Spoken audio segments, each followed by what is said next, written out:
At one high school somewhere in this world, the delinquents had their eyes on one student whom they always bullied. This boy didn't have the courage to fight back, and he hated himself for it. Aside from himself, he also hated the people who turned a blind eye to it as well. Those people who let him feel all this pain, even though they could do something about it. But on top of all that, he also hated the bullies just as much as his pathetic self. That is why day and night, he always wished for a chance to redo this life, and it seems like he did. So when he got summoned to a different world, he thought this was his chance to redeem himself and get back to work.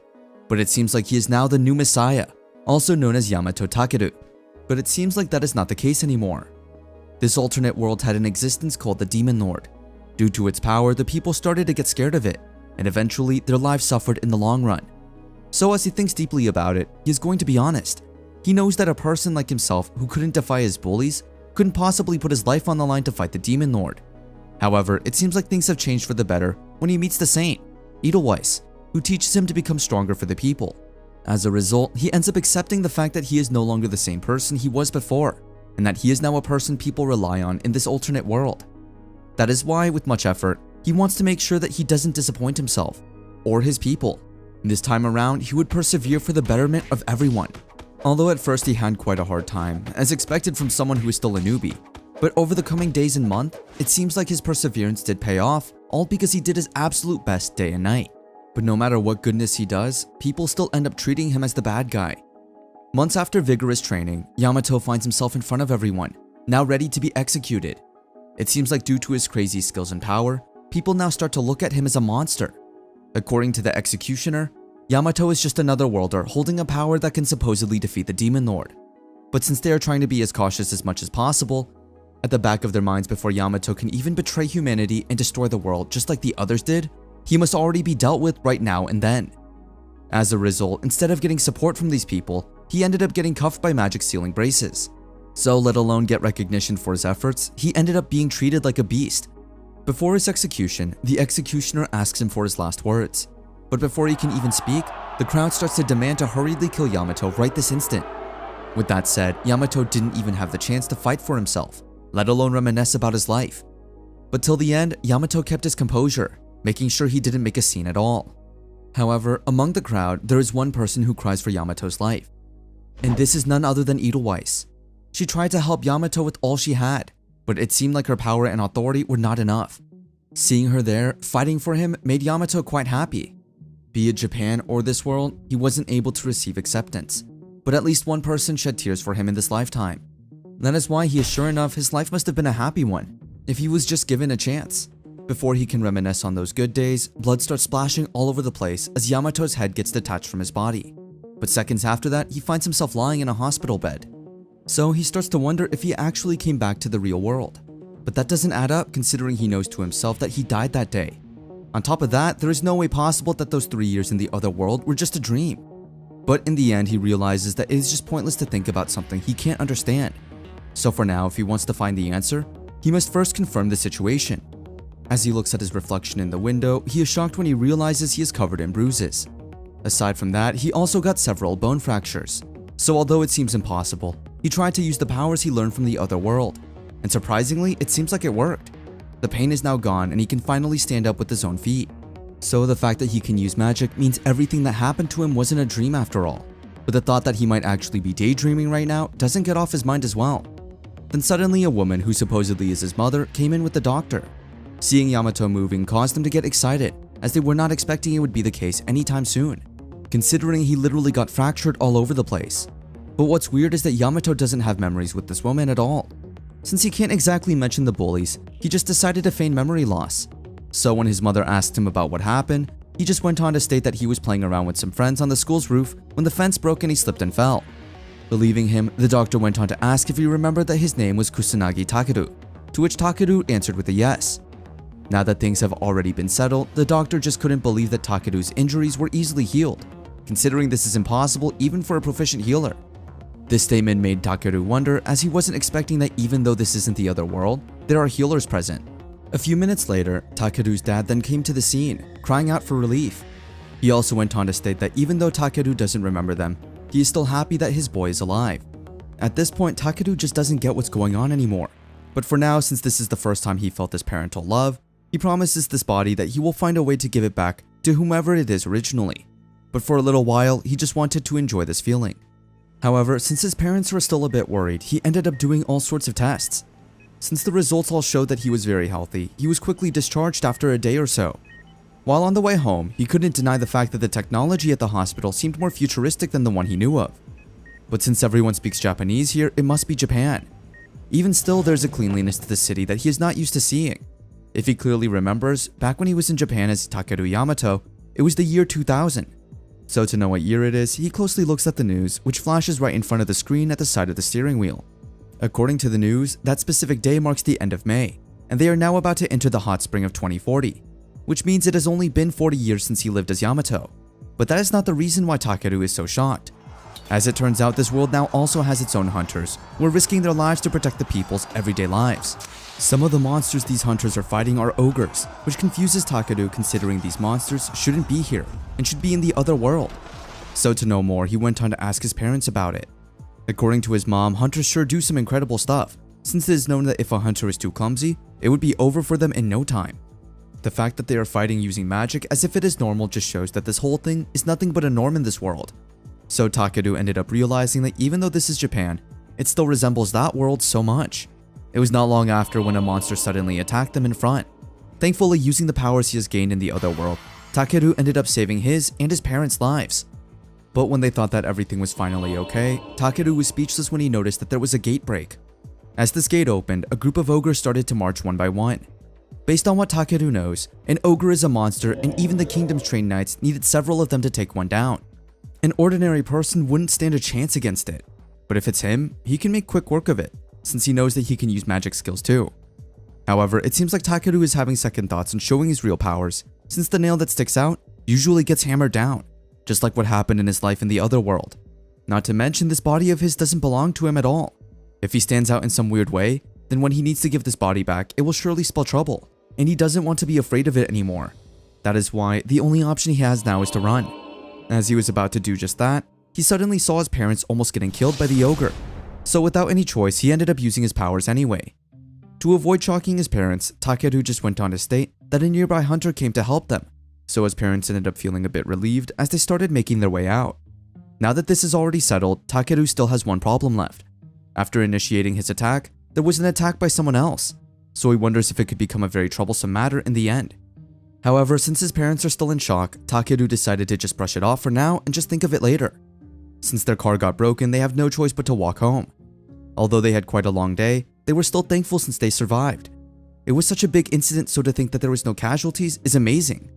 After walking for an hour or two, the three finally got home and it seemed like it was about time for Takeru to start living his new life. As soon as he got settled in, he knew for a fact that if he wanted to spend time as Kusanagi, then he would need information. So Takeru starts looking for a diary in case the owner of this body has one, but it seems like there aren't any at all. In fact, the only thing he has is a magazine about hunters, which just shows his fascination with them since all the books he has in his room are about them. As Takeru skims through it, he finds out that there is even a ranking system regarding them, as if they were some kind of celebrity. After reading every page, Takeru came across a note that the original owner wrote, showing that if he had a chance to become a hunter, he would love to join this particular guild. After finding out about this, Takeru just felt a bit weird, although he knows he is in Japan. It just doesn't feel like it at all. He has spent 3 years in a different world, so he is kind of used to strange things. Moreover, it seems like it is his first time seeing and having a phone of his own. Although he is having a hard time operating, he seems to enjoy learning it. But no matter how many times he tries to not get startled when it notifies him, he can't help doing so at all. He is aware that he gets more nervous accepting messages from this phone than fighting the Demon Lord when he knows that this uses Takeru's parents' money. But with the assurance of his mother, Takeru keeps on learning how to use it. Aside from that, it seems like his mother also doesn't want him to go to school just yet because of his condition, which is good since the bullies just texted him a while ago, warning him to always stay alert no matter what. Since he has a lot of time to spare, he uses his time off to look up various things on his smartphone. Then he found out that 30 years ago, after he got summoned to the other world, gates connected Earth to another world and monsters started spilling out. Monsters started killing people and modern weapons didn't work on these unknown beings. However, out of nowhere, magicians appeared and started fighting the monsters themselves. The magicians began to pass it off as a skill that anybody could learn, so magic became an essential subject and people started defeating the monsters. Those who studied magic became known as Magi, and those that defeated monsters as hunters. their role became important in dealing with gate breaks, as well as the protection of their everyday lives. That's what Takeru has read online. But to learn more, he decided to visit the city himself. Upon scrolling, one thing is for sure: society has really adapted to magic. The world now doesn't feel real to Takeru, since this world differs greatly from the one he knows. It has been 40 years, so people got used to it. It's not like he wants to return to his time, but he can't deny the fact that he feels a lot more alone than he thought. In the midst of his strolling, a woman screams for help as one guy snatches her bag. What's more fascinating is the fact that the snatcher is using magic to escape. So without any choice, Takeru went on to use his magic to catch the culprit. After a while or so, the woman thanked Takeru for helping them. They also hide the fact that Takeru is so amazing with his magic. After realizing that he was too fast than he expected, he tells himself to be more careful next time around. Then out of nowhere, the grandma hands over a couple of candies as a gift of appreciation for what Takeru did. This caused Takeru to reminisce about the time he was with his grandma in his past life. At this point, he finally realizes that even if 40 years have already passed and a lot of things have changed, the fundamental aspects have remained the same, and he is glad for that. On his way home, it seems like the bully who has been threatening him is trying to land a hit. This bully thinks highly of himself, making Takeru realize that these things don't change no matter the era, no matter the world. Now that this entitled man is already right in front of him, it seems like Takeru's instinct is telling himself to fight. The man keeps on blabbering some words, warning Takeru not to call him by his name without respect, and that Takeru is supposed to call him Araki-kun, which is technically saying that this man is superior to him. The man then keeps on blaming Takeru, saying that it was his fault that the police suddenly came to his place, which resulted in his father beating him non-stop. As the man's voice starts to get louder, Takeru keeps his composure and just lets the man take it all out on him. But at the back of his mind, even after 40 years, there are still guys like this around, which means the owner of this body has the same problem as he did in his past life. But compared to his past life, where he was afraid of guys like this to the point that he couldn't do anything anymore. But honestly for him, fighting dragons in that other world seems scarier. Compared to that, facing this Araki guy feels like he's just up against some angry dog, which means Takeru has finally grown himself as well. As he laughs at this fact, Araki starts to get insulted, so he immediately goes on to aim for a hit. But since Takeru is no longer scared of him, he easily dodges each attack without even trying at all. While Araki is having a hard time, it seems like Takeru is also feeling the same. He starts to ask himself what he should do. Although it would be a lot easier for him if he just sent this guy flying, but since he also doesn't want to be flashy, he decided to just make Araki fall over by stomping the ground. Well, that is what he planned on doing. However, in the end, he ends up punching Araki anyway, after this bully starts bad-mouthing Takeru's parents. At this point, it seems like Araki is starting to get even more furious than ever, since he wasn't expecting Takeru to fight back at all. As a result, Araki ended up resorting to using offensive magic in a place like this. But before he could even start fighting back again, a gate break suddenly appeared out of nowhere. With just one punch from the monster, Araki ended up getting beaten within seconds. Takeru was about to get worried for him, but based on the looks of it, it seemed like Araki was not dead yet. With that said, since there are no passerbys and Araki is out of the picture, Takeru decides to take down this monster himself. With just one powerful punch, he ended up causing more injury to the monster than expected. After the brief fight, Takeru also took care of the gate, since he couldn't possibly just leave it open. Since it resembles a summoning skill from the other world, if he destroys the magic circle, it might actually disappear. And surprisingly, his theory was right. Then a little while after, a group of officers arrived, so Takeru rushes to leave so that no one finds out he did this. As the officials came, they couldn't believe their eyes, since there was no way anyone could take down a bloody ogre in one hit. According to the officers' reports, it was already like this when they arrived at the scene. The bloody ogre was already dead and the gate was closed as well, which is something they weren't expecting at all.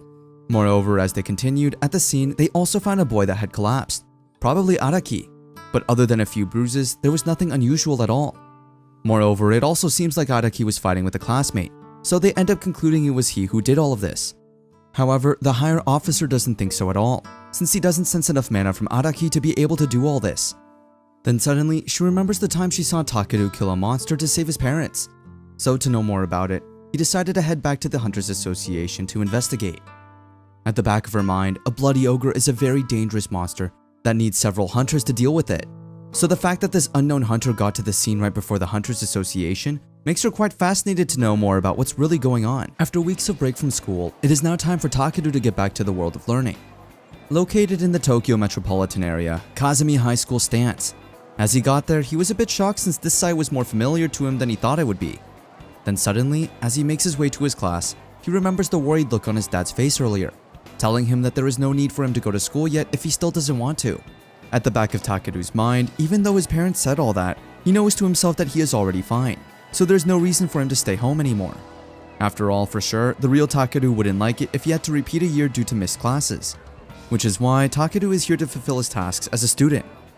While waiting on the campus grounds, Takeru can't help but observe his surroundings, where students are chit-chatting with one another left and right, just like how a normal high school should be. Based on Takeru's perspective, the school has that carefree energy, so he starts to wonder why the real Takeru went as far as deciding to take his life if his environment is like this. Well, there is only one explanation. Maybe the real Takeru didn't have that many friends at all. This means the circumstance of Takeru's life and his previous life are quite similar to what he thought. However, the only difference they have is that he managed to get a second chance in a different world. He was able to have the chance to practice magic with someone, exchange fierce glances between fellow adventurers, and running away or fighting against powerful demons. This caused him to remember what Edelweiss stated before, that she wanted to create a world where everyone can laugh naturally. Realizing he was distracted by his thoughts, he immediately went on to wake himself up by slapping his face subtly a few times, trying to accept the fact that there's no more turning back, as it is about time for him to take that first step. Although it may seem nerve-wracking, Takeru knows that he will do good, since he already dares to do it thanks to Edelweiss. With that said, he immediately went to his classroom where everyone was already in their seats. Before their class started, his teacher went on to inform everyone that from that day onwards, Takeru would be returning to classes. Due to the nature of his injuries, he is experiencing amnesia. The teacher informs everyone. That is why, as much as possible, the teacher wants everyone to help and support Takeru through this. Right after the introductions, Takeru immediately went to his seat, and it seemed like his classmates couldn't care any less for his return. Then out of nowhere, Araki finally enters the scene, looking all proud that people now think he took down the bloody ogre the other day. So full of himself that he even went on to state that it was already expected from someone as great as him. However, the moment he saw Takeru sitting at the back of the classroom, he couldn't help but get a bit embarrassed at the thought that Takeru was the only one who was able to witness how that ogre knocked him down with one punch. So instead of teasing Takeru, he ended up ignoring him, which is unusual for many since Araki is not like this at all. While everyone keeps their attention on Araki, one of the students seems to look so worried for Takeru. A timid boy with eyeglasses then asks Takeru if he is alright, considering he is suffering from amnesia right now. After realizing that Takeru probably doesn't remember him, the timid eyeglasses boy goes on to introduce himself as Sawamura Takuro. And just like the real Takeru, Takuro also loves hunters, which is why the two often talked before. This revelation shocked Takeru, since he wasn't expecting the original owner of this body to have friends. As the day went by during dismissals, Takeru couldn't deny the fact that he was now feeling a bit more exhausted than he expected. Although there is no doubt that he got stronger physically and mentally by going to the other world, but he can't pretty much say the same for his intellect. His intellect wasn't great, and even when he was in high school, he forgot to study all the time. Not to mention that the textbooks aren't made of paper, so learning is a lot harder for him now than before. Although he is suffering from the crisis, Takuro seems amazed at the fact that even with his amnesia, Takeru looks rather fine. So Takeru went on to assure him that there was no need to worry about it, since he was improving day and night. Since they had already talked for a bit now, Takeru went on to ask his new friend what kind of person he was before, implying to the original owner of this body. Without hesitation, Takuro went on to state that Takeru was the kindest person in the world. Amid their conversation, the group of bullies tried to interrupt them, but for some reason it seems like Araki is a bit more distant in teasing Takeru. Maybe because of what happened to them the other day. But to avoid looking weak, Araki reasoned out that he didn't want to get involved with Takeru anymore since it would only cause nothing but trouble. So instead of Takeru, they ended up choosing Takuro as their next target. At first they acted as if they were going to the library to study, but knowing bullies, that was not the case at all. So without hesitation, as soon as Takuro together with Araki's group left, Takeru asked his classmates just where exactly the group took Takuro. At first, Takeru thought it would be the rooftop, but after what happened to him, it seems like the school has already taken proper action and closed the entrance to the top. This means the four must be in the industrial place behind the school. Seeing Takeru rushing to help his friend is just so foreign to their classmates, as he wasn't this imposing before his amnesia at all. Meanwhile, at the industrial place at the back of the school, Araki and his friends are asking Takuro some questions, and every time he can't answer those questions, they end up punching him non-stop. While this is all happening, Takeru is seen observing the whole situation in the shadows. Although he badly wants to rush in and help Takuro, he still doesn't want to change Takeru's circumstances too much. So as much as he could, he would like to avoid going straight in since it would cause a scene. But then the thought that Takuro came on his own to protect him rushes in. However, it was still not enough reason to push Takeru to jump in and help. Minute after minute, Araki and his group went on to toss and punch Takeru as if he were a toy, and even went on to teasingly ask him to call for Takeru's help. What Takeru said after that is what caused Takeru to have a change of heart. Takeru is now guilty of the fact that he let Takeru, whom he calls his friend, suffer so much from the hands of these bullies so that he can make sure he is safe. That is why, now that Takeru is back, he has gained the courage to make sure that he will not repeat the same mistake of abandoning his friend when he needs him the most. Hearing this caused Takeru's heart to ignite, considering this is the first time he has ever seen someone willing to risk their lives for his sake. So as a result, it is now time for Takeru to protect him as well. Then, a couple of seconds after Takeru arrived, Takeru suddenly fainted. Seeing this caused the other bullies to look down on him, calling him scrawny or not even having the endurance to be a sandbag. But for Takeru, his friend is as strong as everybody else. Seeing Takeru here amazes the bullies, since they weren't expecting he had the guts to even face them. They guessed the amnesia he suffered made him go cray-cray, so they honestly thought that they would be able to beat him into a pulp in just one go. Little did they know this was not the same Takeru they knew of. With just one punch, Takeru easily brought them down, shocking them to the next level. But since Araki's men are so full of themselves, instead of running for their lives, they even try to fight back, only for them to get defeated in the end. Seeing his teammates suffer greatly at the hands of Takeru makes Araki quite furious, to the point that he starts to act as if he is going to fight back himself as well. But before he can even do so, Takeru stops him on the spot, warning him that if he doesn't fix his habit of barking, he will surely annoy other people nearby. But instead of getting scared, Araki keeps his ego up, saying he doesn't want his friends to see that he is now weaker than Takeru. As a result, his friends also still had the guts to come to Takeru, even though they would stand no chance against him. Meanwhile, Takeru seems okay with this, since this simply means it would be easier for him to take them down in one go. He then remembers that one time during the war with the Demon Lord's army, when he was honest to a fault and let a guy go, all because that guy stated that he was just forced against his own will by the Demon Lord to fight for him. Since Takeru sympathizes with that person, the village he was supposed to protect was razed to the ground because of that mistake. Thanks to that, he finally learned the lesson that once he starts something, he can't possibly be half-hearted about finishing it. That is why, starting now, he will make sure not to make the same mistake ever again. Now that he is already furious about it, Takeru will make sure that he will break those bullies no matter what. But before he can even do so, a blue gate suddenly appears, causing the three to panic. Then when an ogre appears out of the gate, the three don't know what to do, considering ogres are considered the most dangerous monster that can come from a blue gate. But since Araki is here, his friends are relieved, thinking that he can easily defeat this monster, considering he has already beaten a bloody ogre before. Since there is no way he can reveal it wasn't him who defeated that ogre, Araki acted all strong and even went on to act as if he was going to attack the monster using his magic power. But as he expected, his magic is nothing compared to the hunter's. In the end, the ogre ended up beating him with just one punch. As a result, his friends started running for their lives. Meanwhile, Takeru looks calm, standing still on the side. So as expected, the ogre started rushing towards him instead. Using his power with just one blow, he immediately defeated the ogre everyone was scared of fighting against. Araki, who witnessed everything with his own eyes this time, starts to fear Takeru, even calling him a monster. As Takeru walks towards him, Araki asks him to stay away from him, but it seems like Araki had the wrong idea, since Takeru just wanted to help him a bit. Using his healing power, Takeru ended up easing Araki's pain from the attack earlier. Then out of nowhere, Takeru breaks the ground with just one touch of his hand.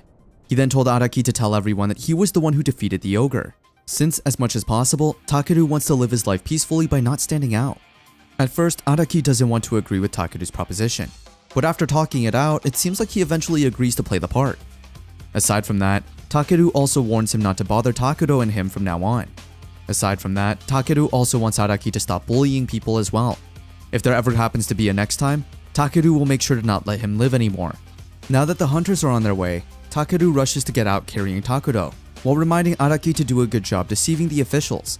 After a bit, at the hunter training technical school called Oran Academy, one of the hunters reported that she was dispatched to deal with the gate and the ogre to Kazumi High School. But before she managed to even arrive, everything was already dealt with. The hunter also reported that the lone male student that was at the scene, which is probably Akira, claimed he defeated it by himself. But the remnants of mana at the scene were way over a normal human's output, which means that it can only be excreted by a monster presence. Seeing how the hunter is so scared when she has more than enough power as a hunter means that the person behind it is no ordinary person indeed. So to know more about the situation, the organization head went on to check Araki's description. Since this is such a fascinating case, the head decided to take care of it from now on. After reviewing everything, she just had the feeling that the person who contained the appearance of the monster today was someone else, not Araki.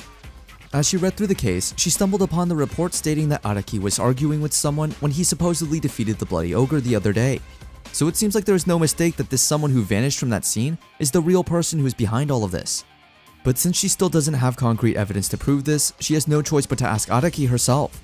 All for the sake of her family and the people. She will make sure that all of the possibilities of an irregularity cannot be left unchecked. And for those who are wondering who this girl is that has been leading the hunters, well, she is none other than S-rank hunter Sakura, and she has now arrived at Takeru's high school to get closer to the truth. The next few days after the incident happened, the whole classroom, including Araki's friends, are now shocked at his sudden character change. They find it quite funny but weird at the same time. He now looks all posh and good. Like gosh, this is a change one sees overnight, but it seems like Araki managed to pull it off. Even when his friends are about to tease Takeru, Araki immediately stops them himself, completely confusing Takeru. But before things get weirder than they already are, thankfully Takeru finally arrives, completely changing the atmosphere.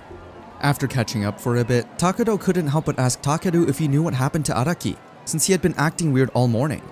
Instead of telling the truth, Takeru just went on to state that maybe Araki is now finally decided to be more diligent, which Takeru thinks is a good thing.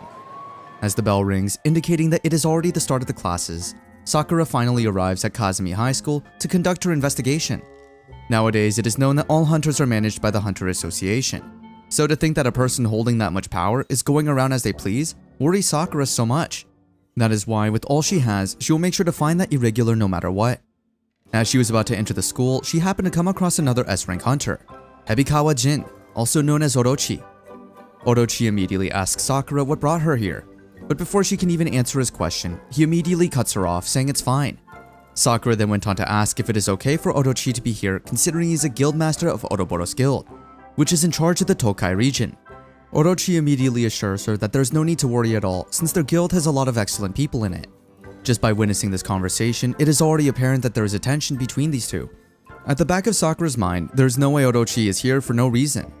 Knowing that the Ouroboros Guild, which Orochi manages, is famous for their aggressive scouting methods, there's a possibility that he is here because of the irregular.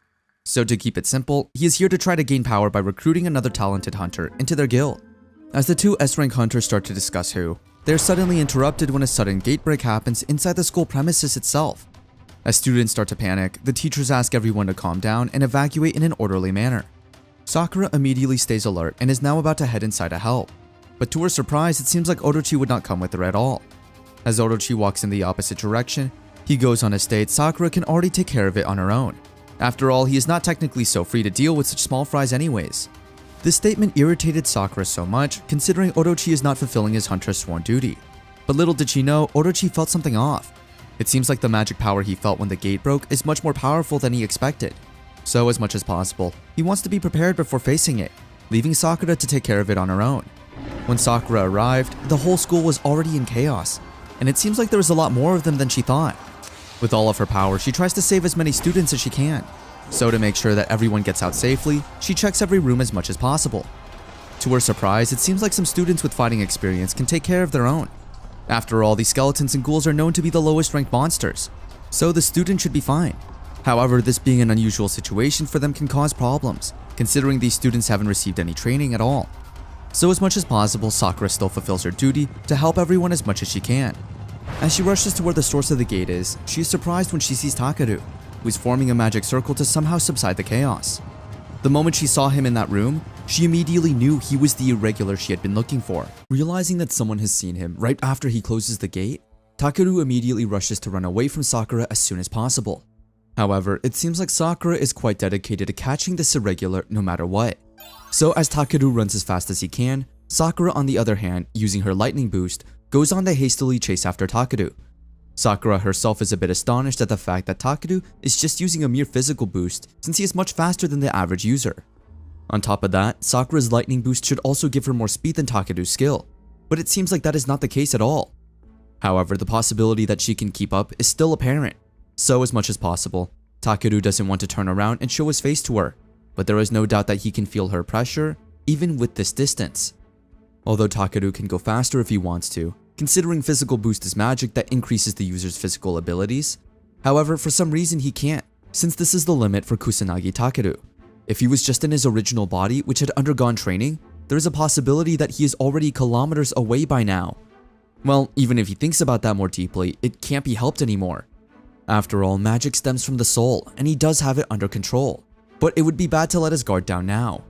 But the idea of training Takeru's body does come to his mind. However, for now, he needs to focus on hiding his identity as much as possible. Using his aerial boost, he instantly vanishes in thin air due to his speed. At this point, Sakura decided to give up on him for now. Meanwhile, after a couple of minutes, Takeru is now finally pretty far away from school. Considering what happened, for sure the classes for this day are already cancelled. So there is no reason for Takeru to head back anymore. As he walks home, he starts contemplating that the one who chased after him was probably a hunter. When he looked them up on the net, he thought they were like the chivalric order or adventurers from the other world. But it seems like the difference is pretty far from what he expected. That is why, as much as possible, he doesn't want to let his guard down anymore. As soon as he got home, his mother started hugging him tightly. So glad to see her son okay. It seems like the parents have already heard about the news that ogres appeared at Takeru's high school.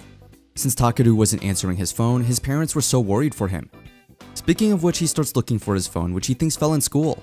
Surprisingly, according to his mother, a friend of his came to their house and brought it back for him. That person is currently in the living room, so his mother wants him to thank his friend himself. As soon as he saw who his mother was referring to, he froze in place, since it was none other than Sakura, who looked fascinated seeing the shocked look on Takeru's face. But as much as possible, Takeru tries to hide his identity still, acting as if he wasn't the guy from earlier, and just thanking Sakura for bringing back his phone. However, it seems like Sakura already knows what Takeru is trying to do, so straightforwardly she went on to state that she wants to ask Takeru about some things. Still acting as if he doesn't know anything, Takeru tries to put on an awkward smile, asking what are those questions exactly. Without hesitation, Sakura went on to state that it is about yesterday's abandoned factory incident, as well as the bloody ogre incident a while ago. At this point, Takeru has finally realized that there is no way he would be able to get away with this anymore. This is a lot worse than he thought, since there is no way he can run away anymore. There's also no way that he can talk about the incident openly here, especially with his mother listening. So, as much as possible, he tried to distract his mom, hoping that she would leave them to talk for a good minute or two. And thankfully she did. For them to be able to talk this out properly, Takeru decided to take Sakura to his room. Sakura immediately asks Takeru just who he is exactly. This shocked Takeru, as he wasn't expecting that Sakura would go straight for it. However, even if she asks him who he is, he won't reveal it at all. So Sakura went on to state that depending on Takeru's answer, she might have to restrain him if she doesn't have a choice. At this point, Takeru starts to see her as a boorish type of person, and it seems like he is starting to get the feeling that if he lies poorly, Sakura will eventually find it out anyways. However, even if he tells her the truth that he is a hero from a different world, there's still a big chance that Sakura would take it off as a joke. Since Takeru has been extra quieter than he should be, Sakura is starting to lose patience with him, so she ends up pinning him to the wall, getting them two in a very awkward position. It seems like Sakura honestly thinks that Takeru has been doing something bad, that is why he's been staying all silent. So to set things straight, Takeru went on to explain that it's not the case at all, since he is actually suffering from amnesia, so technically he doesn't remember anything at all. But if that was the case, how was he even fighting off monsters? Aside from that, it seems like he also has good senses to use magic as well, to the point that even during such an emergency, he stays calm. As much as possible, Takeru tries to talk with her calmly so that they won't end up arguing that much. So to make it seem believable, he just went on to state that he is not sure himself, but for some reason, he can do that. However, as he was already expecting, it seemed like that excuse was already a bit too much, which is why Sakura looked at him with extra suspicion than before. Since she is still not satisfied with that answer, she goes on to ask him why he is even hiding his power. Surprisingly, Takeru answered the question truthfully, stating that even if he gained this power all of a sudden, he didn't want to use it since it would scare a lot of people. Aside from that, he also doesn't want to worry about his parents and has no desire to become a hunter at all. But it seems like Sakura doesn't believe him at all, since there is no way someone would let the opportunity to have a high social status, fame, and everything in between slide just like that. Without hesitation, Takeru answered it seriously, stating that he didn't need such things at all. If he can spend his time peacefully, that is already enough for him. This shocked Sakura a bit, as she wasn't expecting Takeru's reason to be that deep. At this point, she finally starts to understand Takeru's side. As long as he doesn't use his power for bad things, then she and the Hunter Association have nothing more to say to him. Aside from that, Sakura also assures him that she will make it look like she took care of the matter earlier, so that the association doesn't dig deeper into the investigation. This reaction from Sakura isn't what Takeru was expecting, so he was a bit surprised at first. So Sakura went on to explain that he doesn't want to believe everything right away. But when she starts to realize that all Takeru did was protect others, she can't help but open her eyes to the truth. That pretty much ended up with their discussion. Before she leaves, Sakura goes on to apologize to Takeru for chasing him all of a sudden, and also being violent inside his home. Seeing Sakura bow down to him makes him a bit uncomfortable, so he immediately assures her that there's no need to worry at all. Then, out of nowhere with a serious look on her face, Sakura went on to ask Takeru to think about becoming a hunter, so that others could live in peace. After all, there is no way he would be able to hide that power forever, but if he is sure of his decision to live a normal, peaceful life, then Sakura would just do her best to protect it no matter what. Hearing that statement caused Takeru to remember Edelweiss all of a sudden, making him realize that there are still good people left in this world after all. After a few days or so, Takeru decided to go on for a run since exercising does calm him down a bit. Considering the school is still temporarily closed down due to the disaster, this is what Takeru has been doing for the past few days.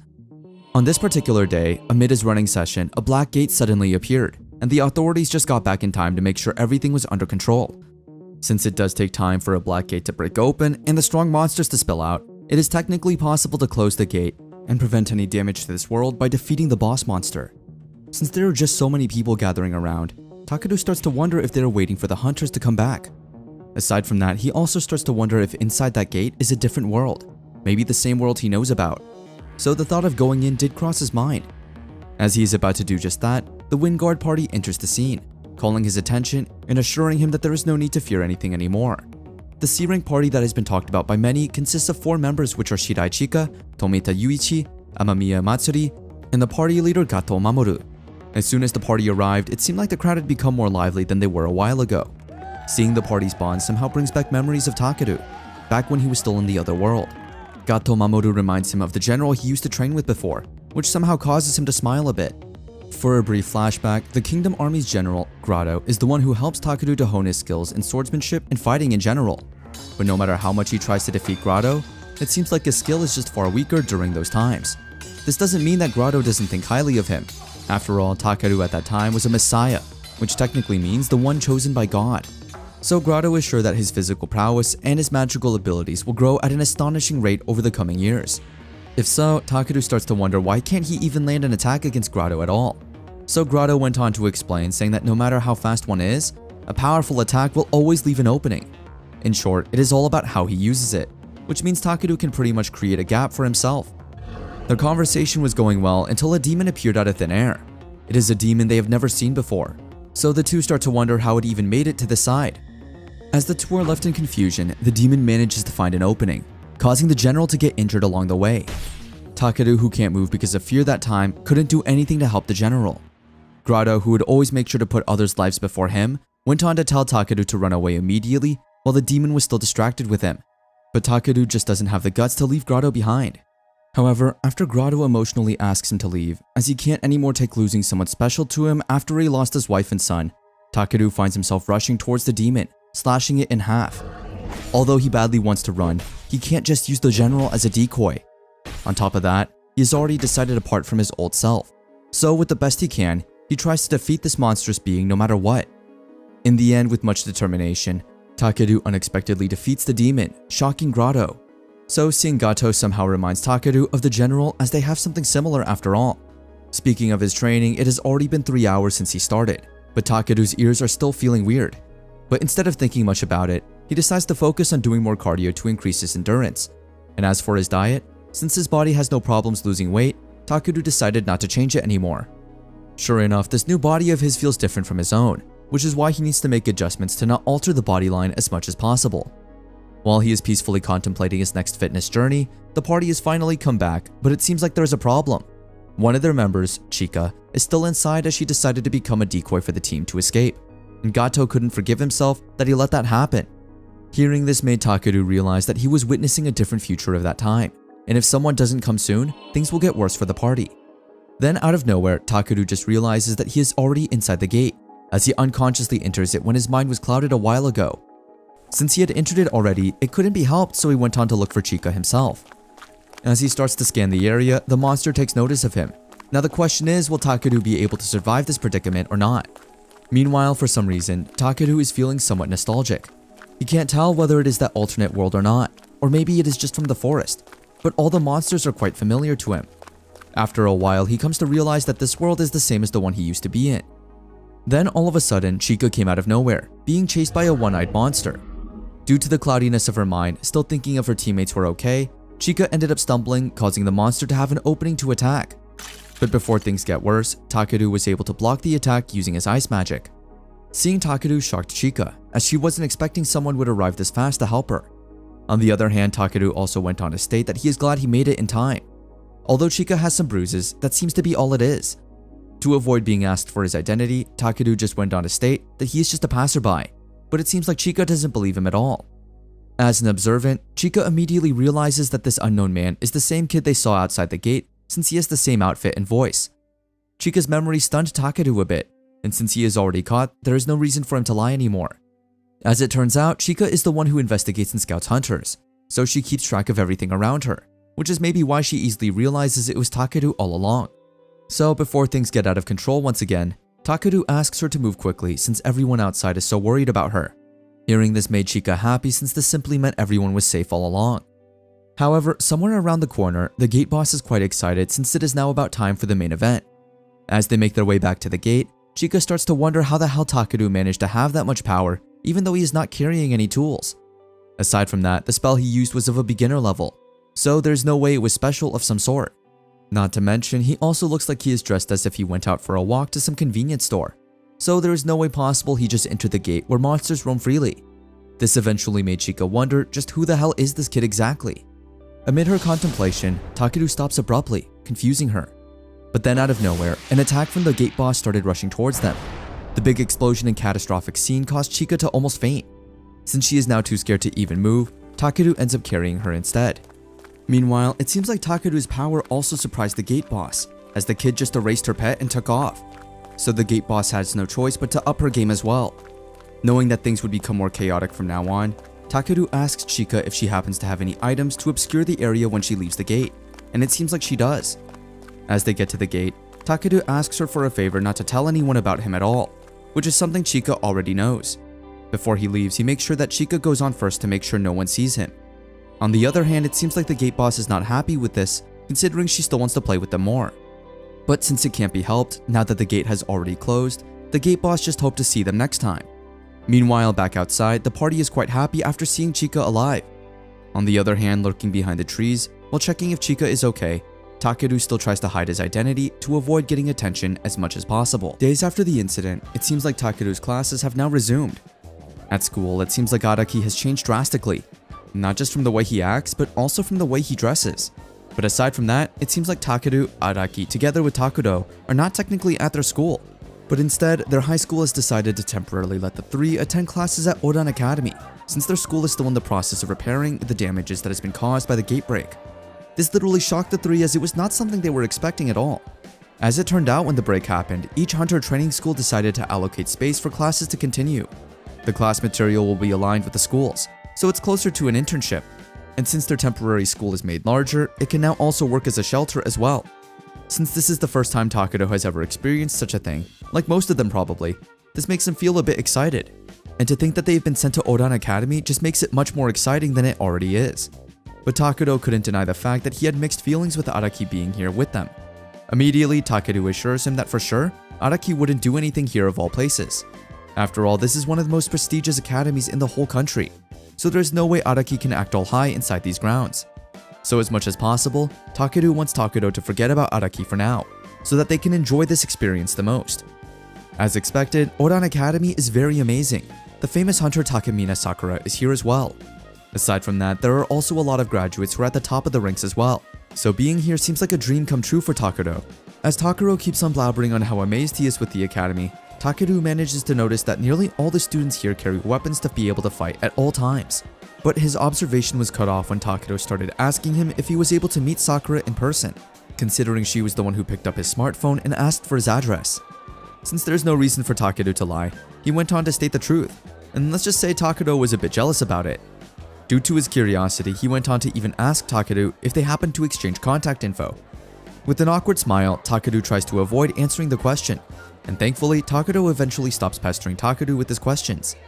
Instead, he went on to state that he heard Sakura has a fan club that is pretty extreme, so as much as possible, if ever Takuro got a bit close to Sakura, he must try to make sure to be careful as much as possible, since no one really knows what these people would do if they found out Sakura brought Takuro's phone herself. Just right on time, Sakura suddenly enters the scene, captivating everyone's attention. As everyone's head starts turning just to look at her, Takeru can't seem to deny the fact that he is quite amazed that even on school grounds, she feels like an unattainable flower, as Takeru would describe it. However, this made Takeru also wonder if Sakura has personal friends or not. As Sakura glances over him, for some reason he just finds himself smiling while greeting her. This shocked Takeru since he wasn't expecting Takeru would ever act this way. Realizing what just happened, Takeru started feeling shy for a good minute. So to avoid confronting the awkward situation, he immediately rushes to the cafeteria, completely ignoring Takeru at the back. After classes, Sakura and Takeru went on to have a meeting. In the said meeting, Sakura informs Takeru that after helping Chika the other day, although his identity wasn't revealed at all as promised, people are now starting to get more curious in knowing who he is to the extent that they would do their own investigations as well. That is why Sakura wants to inform him that there is a limit to how much she can cover for him. Now that the Hunter Association is in an uproar, means that things are definitely going to get hard for Takeru. Speaking of which, based on Sakura's investigation, they can pretty much guesstimate what the strength of the boss will be in the Black Gate based on mana. Since the gate that the party went on the other day was a D rank, the C rank party wind guard were supposed to be done in around 10 minutes, but in reality an A rank Cyclops appeared, causing them to struggle so much. Moreover, to make the story much more fascinating yet problematic at the same time, this irregular, aka Takeru, appeared at the scene uninvited.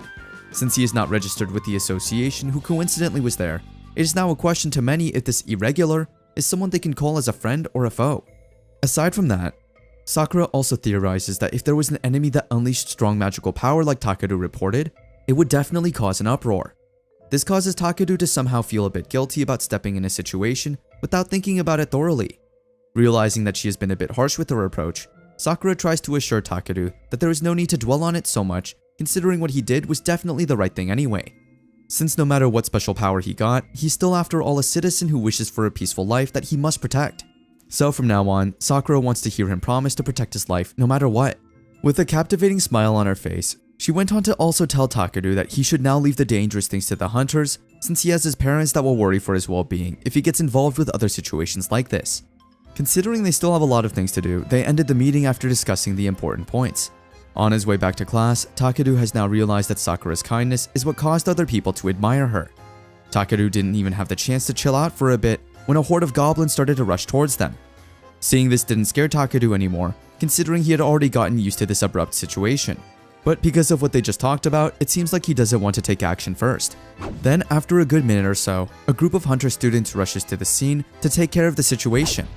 After fighting, Takeru can't deny the fact that they are indeed quite flashy.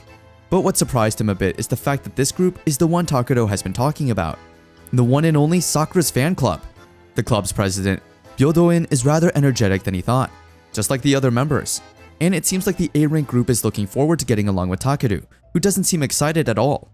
Since Byodoin looks rather excited to be friends with Takeru, seeing the new kid silent seems new to him.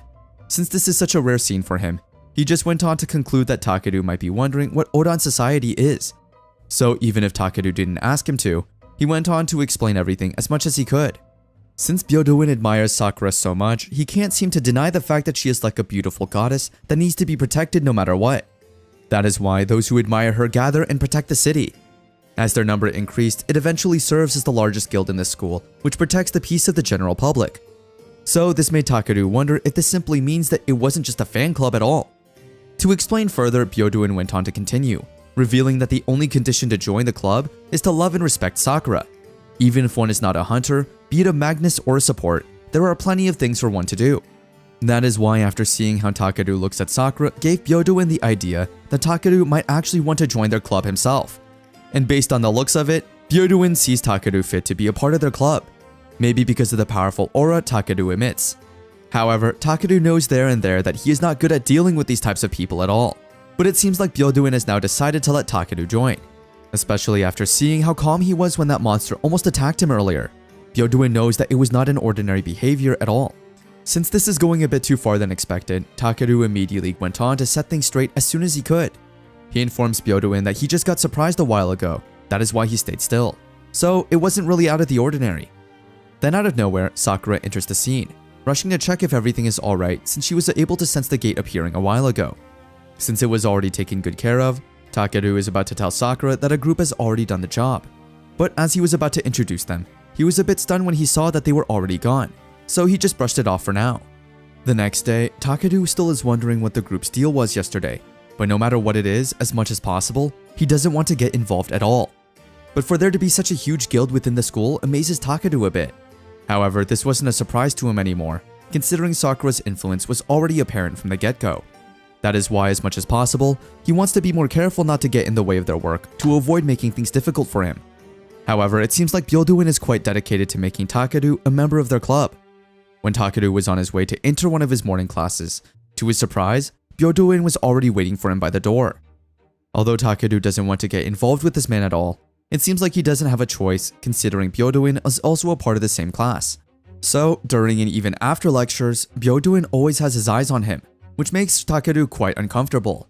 Then there is Takeru, who turns out to be an avid fan of Byodoin, telling Takeru much about the young prodigy. According to what Takeru knows, Byodoin is the successor to the Byodoin family, a famous spearmanship household that's been around for over 1,000 years. It is known that Byodoin was strong enough to be called a child prodigy, and on top of that, he is also one of the only 5 A-rank hunters in Oran Academy. This gave Takeru the idea that this guy is indeed outstanding even without the club. To see how good Byodoin really is, Takeru really looks forward to their next lessons, which will be held in the academy training grounds. This class somehow makes Takeru quite excited considering these types of lectures are not usually possible in a normal school other than when a person from the association comes. So as expected, for this to be included as a normal lesson means that Oran Academy is indeed a prestigious school indeed. During this hunter training, the school will basically use DS monsters to train the students in fighting against monsters in real battles. The usual DS monsters the academy uses are slimes, which according to the professor is a good monster to learn basic skills with. These doppelganger slimes change according to what data was put into the DS house. DS is simply an abbreviation for doppelganger slime in case you wonder. Seeing these slimes shapeshift into a goblin-like figure makes Takeru wonder if it is indeed alright to let students fight against it. But after realizing that they are just pseudo-monsters made by a magus for practice, means that there is no need to worry at all. As the training started, a lot of students with great potential started to prove themselves one by one. After every fight, their professor then gives them advice and constructive criticisms that should definitely help them in the long run. When it was time for Byodoin to show off his skills, everyone was amazed by his superb technique. Then after a minute or two, it was finally Takeru, and Araki's time to show off their skills as well. Before doing so, the professor asked Takeru to choose his weapon first. These weapons can either be used by hunters or magi, but if the professor is going to recommend, he would like Takeru to go for the sword as a starter. After choosing, the 3 finally went in place to initiate their attacks. As soon as the bell rings, Takeru and Araki immediately go in, while Takeru stands on the side. This confused many, but what happened next surprised the audience. There was one enemy left, so it was up to Takeru if he went in or not. At first, the people thought that he wouldn't swing his sword anymore, but to their surprise, they just found the slime defeated without even seeing Takeru swinging the sword. Which means Takeru's sword technique is as good as that of those ranked hunters. Since Takeru can't simply let people think he is so good with this, he went on to ask for Araki's help, with them blaming the slime for not realizing he has already been cut. Although Araki doesn't want to play along, he has no choice but to agree, confusing Takeru, who is quite surprised that the two are now seemingly close. Meanwhile, it seems like Byodoin's interests with Takeru are now starting to get even more deeper, especially now that he has already seen Takeru fight. The next day, after their training, Takeru went on to visit the library to find a way to give back Takeru his body, but it seems like he is slowly realizing that it is not going to be simple at all. However, he does have an idea who to call for when he wants to look for clues. There's one magazine he was able to get from Sawamura, and the story in it somewhat resembles his situation. Just like him, the girl featured in the magazine is experiencing the same, except that her soul remains intact, compared to Takeru, who is not. So if that is the case, this made Takeru wonder if the original holder of this body is still somehow inside its body. In the midst of his contemplation, Byodoin enters the scene, obviously wanting to get closer to Takeru again. After getting all interested in knowing more about Takeru, Byodoin ended up concluding that Takeru is probably hiding his true powers. But instead of getting all shocked, Takeru just went on to stay calm as much as possible. This made Byodoin insist that Takeru is indeed hiding something. But instead of getting intimidated, Takeru keeps his character and just went on to state that he is just a normal student with memory loss.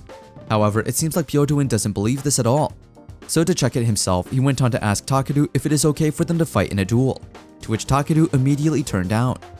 But when Byodoin went on to talk about Hunter Uesugi, the one in Takeru's magazine, it seems like Takeru starts to get interested in talking with Byodoin, as he badly wants to know more about this legendary hunter. It seems like Byodoin was able to meet her in a gathering of martial artists at his place, but as of now, Uesugi is probably back home already. Plus, she is usually holed up on the grounds of the sacred mountain, so meeting with her wouldn't be easy at all. But it seems like Byodoin can find a way with the use of his family's connections, which means Byodoin can technically help Takeru only if Takeru agrees on fighting against him in a duel. So using some of the tamed black gates that have appeared in the campus, Takeru and Byodoin went on to start their duel. As their fight started, the way Takeru held his sword and moved his hands made Byodoin realize that his speculation is indeed correct after all, that Takeru is stronger than he looks. But Takeru couldn't deny the fact that Byodoin is strong as well. However, since they have a deal, Takeru tries his best to make sure that he wins no matter what. With the use of bloodlust, Byodoin starts to see his own death, which causes him to get intimidated by Takeru's presence, eventually causing Takeru to win in the end. Instead of getting sad about it, Byodoin was surprisingly happy since this means Takeru is really the person he thinks he is, stronger and bolder. Then out of nowhere, the great bull stuck to the wall suddenly changed into a minotaur. Takeru immediately takes his position to fight off this beast. However, Byodoin stops him on time, telling him to run away. Although Byodoin now knows Takeru's real power, he doesn't want to burden him with the duties he should do as a member of the Oran society. Although Takeru defeated him with his pinky, the thought that Takeru wants to become an ordinary person. So, as the president of the club, Byodoin wants to embody Sakura's ideals and exercise his duty to protect Takeru no matter what. Aside from that, Byodoin also went on to apologize, saying that he knows Takeru wants to hide his identity, but he ended up making him go along with him. That is why, to make up for it, Byodoin will make sure to become just like his idol, selfless and kind. 4 years ago at the Byodoin family dojo, Byodoin Soma, who was a first-year junior high school student at that time, kept on winning each match one after another. The other students at that time couldn't believe he was even real. But with such power, everyone already expected that Byodoin was naturally gifted. Among the adults, only the head of the clan can win against this kid, as one would expect from a child prodigy. But it seems like Byodoin's father is not happy with this attitude at all. According to his father, he should not be rude to his opponents at all, considering just having skills won't get him anywhere, but having true strength is. So to tease his father, Byodoin even went on to dictate the exact words his father told him before, saying that one should always protect and guide people correctly with an unbreakable heart against all odds. Hearing this day and night caused Byodoin to get all fed up, and since his training is finally done, he rushes home completely ignoring his already furious dad. But there's no denying that Byodoin does love getting praised. He even sees this as a talent of him, as it is also extremely satisfactory. Aside from that, the thought that his house is big and his face is good looking gives him that confidence others don't have. Although he may look like a happy-go-lucky type of guy, Byodoin still admires his father for speaking his heart out for the sake of the people. However, no matter what angle he looks at it, for him a strong person is still a strong person at the end of the day. At the back of his mind, monsters are easy to defeat, so there's no need for him to worry that much about what his father stated. So when he got the chance to come across a black gate, Byodoin immediately jumped in with the goal of gaining as much personal experience as possible to prove to his dad that he was indeed right all along. Considering the gate Byodoin jumps into is a dangerous one, the adults outside are worried for him. Although they tried to keep him from entering, it seemed like they couldn't do anything anymore now that the kid was finally in. Since they can't possibly just go in and help him, considering there's a big chance they will end up getting killed as well, they all just pray that an A-rank hunter finally comes to their help. Thankfully, after a couple of minutes or so, an A-rank hunter finally came, telling everyone to step back since it is not safe to stay near the gate. Meanwhile, inside the gate, Byodoin couldn't believe what he was witnessing. All this time, he thought that his skills were enough to kill any monsters there were, but it seemed like he was wrong all this time. When the monster grabbed him by the arm at that exact moment, he honestly thought that it was the end for him. But to his surprise, everyone came to the rescue, which is something he was not expecting at all. He then starts to wonder what is going on. Why is there only one rescuer? Will this woman manage to defeat this monster alone? Although he badly wants to move, it seems like due to fear, he somehow can't move his body anymore. On the other hand, it seems like the rescuer also is having a hard time fighting off the monster herself. But instead of worrying Byodoin, she keeps her composure and even has the time to ask Byodoin if he is hurt anymore, even if she is actually the one who's injured. At this moment, Byodoin starts to realize what his father meant with his words. It was during this time he finally realized that he was actually weak and fragile. Then there's this girl who smiles so widely, happy at the fact that he has already defeated every monster there is. So she hurriedly rushes towards Byodoin, telling him that it is now time to head back, since everything is already better now. That is why, now that he finds himself in that exact situation with Takeru, he decided to change himself and not be weak anymore, so that if he fights alongside that person, he won't feel ashamed of himself. That is why, no matter how hard it may seem, he needs to become a lot stronger than he is right now. So even though the Minotaur is considered an A-rank monster, Byodoin needs to make sure that he defeats it no matter what. However, it seems like Takeru managed to notice something with Byodoin's fighting style. Although there is no doubt that his skills are definitely amazing, but it seems like he is being too delicate based on Takeru's observation. Being more simple is fine, but Byodoin needs to remember that his opponent is a monster, not a human. So to help Byodoin a little, Takeru decided to wake up the dormant magical power within him. It is a temporary boost and it may feel like he is dying later, but Takeru is sure enough this will give Byodoin the strength to send this monster flying. Right after that blow, Byodoin himself couldn't even believe what happened. While he is still in shock, Takeru goes on to check the surroundings and to his surprise, it seems like someone is watching them from afar. Somewhere around the area, it seems like the villain in this story has now finally decided to make sure that Takeru doesn't slip off their hands anymore. No matter what happens, they will make sure to do everything to get Takeru the Irregular, even if he is stronger than an S-class hunter. After all, he is still a human, so he should definitely have a weakness of his own. Now the question is, how did they manage to find out that Takeru was the same person who defeated not just the Cyclops, but also the Minotaur? Well, we will definitely find out about that sooner or later. Fast forward, summer breaks are almost here, and Takeru woke up from a bad dream of his past. As he starts to get out of breath, he somehow thinks he is back in that world again, but thankfully he wasn't. Since there are still classes, he rushes to prepare for school and eats his breakfast with his family downstairs. While eating, Takeru starts to wonder what are the things he is planning to do this summer break. Since he has already asked Byodoin to set up the meeting with Uesugi over the summer break, which Byodoin promised to do, Takeru hopes that he can find a clue on how to return this body to its original owner. Now that he thinks about it, if the original owner returns, will that mean he will finally disappear forever? Although this might cause a heavy feeling for some, Takeru isn't bothered about it anymore, considering he has already died once before. At this point, he just wanted to have peace. And then all of a sudden, his contemplation was interrupted when his parents went on to worriedly ask him if he was okay, considering his face looked really pale. To avoid worrying his parents, he just went on to say that he just had a bad dream, and nothing too serious at all. But it seems like his father is still worrying about it. After all they know is that Takeru went as far as to experience memory loss, so this could be a sign of some other illness, and they can't stomach anything else happening to their son anymore. Seeing this reaction caused Takeru to smile, since the parental love the real Takeru's parents give off is indeed unmatched. That is why as quickly as possible, he wanted to give this body back no matter what. But it seems like his parents wouldn't allow him to get to school without getting checked up at all. So instead of attending classes, Takeru was excused so that he could have his checkup at the hospital. There he was able to come across those hunters from the Wingard party. Seeing Takeru also shocked them a bit, as they wouldn't have expected they would come across each other again. As it turns out, the party was actually sent here to get their treatments, and it seems like they are now allowed to go home already. Seeing Chika made Takeru wonder if she really didn't say a word about him to the others. With the tense look on her face to the point that she is already fidgeting, it is concluded that she didn't at all. As everyone starts to get a bit awkward, Chika breaks the silence saying that she's just so happy about them all being okay. So to avoid getting asked, he rushes to leave as fast as she can. Meanwhile, Gato revealed that he knew Takeru was the one who saved Chika that day. He even went on to state that he is from Kazumi City, and they as a group wanted to protect the city no matter what. The group has been together ever since childhood, but to think that it all ended up like that makes Gato furious. However, he also made this his motivation to become even stronger. He promises that next time, it will be him who will save the city and Chika. But instead of admitting that he is really the boy who saved Chika, Takeru acts all confused, and Gato immediately gets the reason as to why. However, he reminds Takeru that if he is in trouble, he can always count on Gato and the team no matter what. So if he encounters problems in the future, he can always ask the group for help. Before leaving, Gato went on to say his thank you to Takeru, since if it was not for him, they would not be able to see Chika anymore. After a couple of minutes or so, his parents then also said goodbye as well, since they still needed to get back to work. Takeru immediately assures them that he will be fine, so there's no need to worry at all. He will also go home and take it easy, so they should get back to work now. On the way home, Takeru managed to notice that a lot of people were being too nice around him. They express gratitude or worry. Although they are saying it directly to him, he somehow thinks that it feels so wrong to accept it, considering he is not the real owner of this body. On top of that, he also feels like there is a sense of discomfort. That is why, until Takeru gets back, he will make sure to protect those people to his heart's intent. With everything he has, he wants to do something about the situation. Since he can't do much now, he hopes that summer break finally comes. To his surprise, it seems like some hunters were able to hear him saying those words, but instead of talking to them, Takeru chooses to ignore the two as much as possible.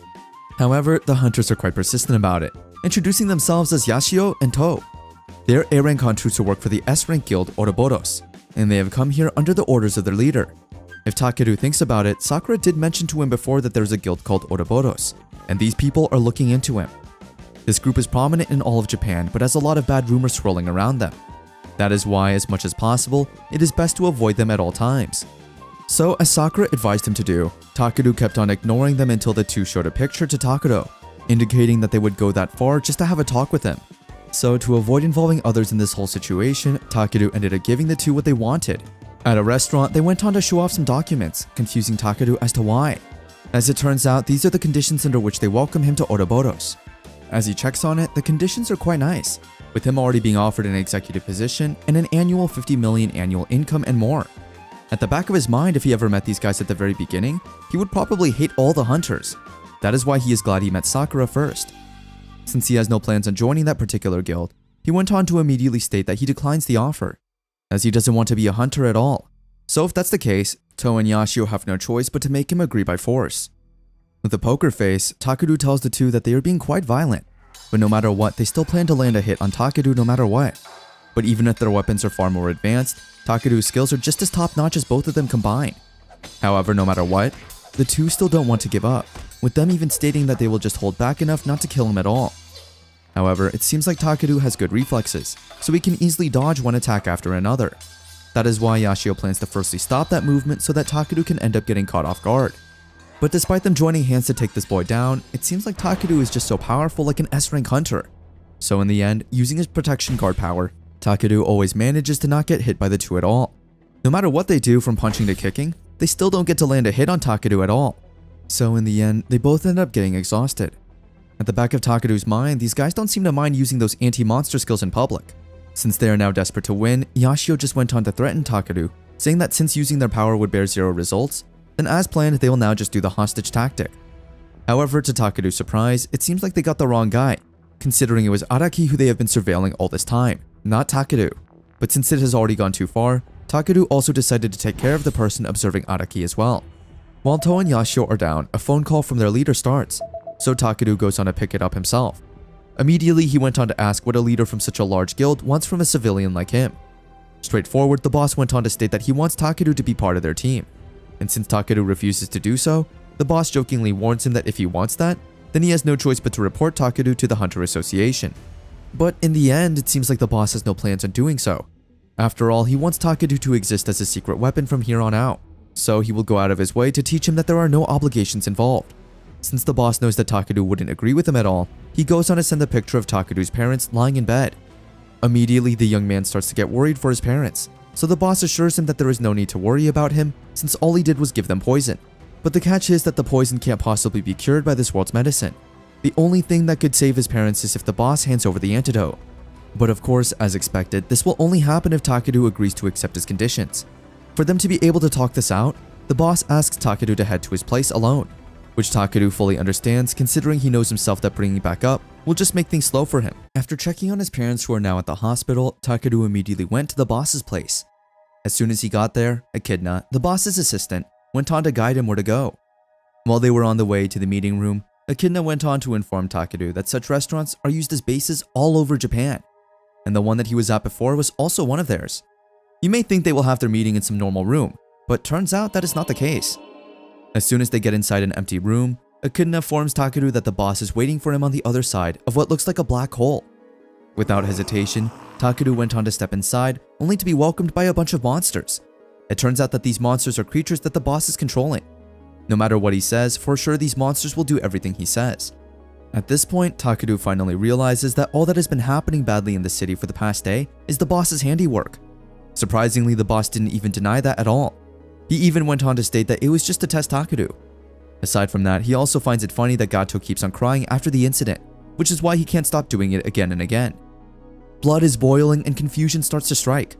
Takeru went on to ask if this was the boss's goal all this time. Without hesitation, the boss states that he did all of this to tear it all down.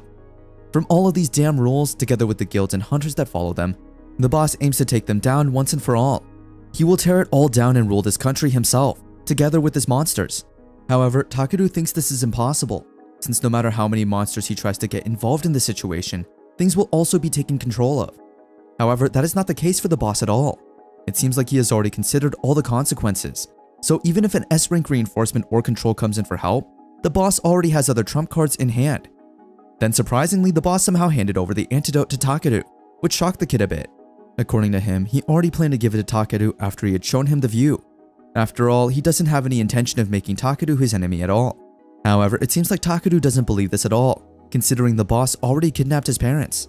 But instead of discussing the problem, the boss went on to state that he completely understood Takeru's feelings of wanting to hide his power. But if he thinks about it, it just seems so unfair that people of power like Takeru have to live that way. For years, people like Takeru have continuously been collared and kept in captivity, using public opinion as a shield. So in short, nobody will accept people like Takeru. Considering other people wouldn't understand this, the boss asks Takeru for what reason he has to hold power. The boss honestly believes that Takeru wants to go wild. That is why he wants to offer the kid a hand so that he can use that power of his to take over the whole world. Without even thinking twice, Takeru went on to throw the antidote to the ground while boldly stating that he refused to accept the boss's offer. As it turns out, Takeru already found out that the poison the boss used was basilisks, so he pretty much cured his parents already.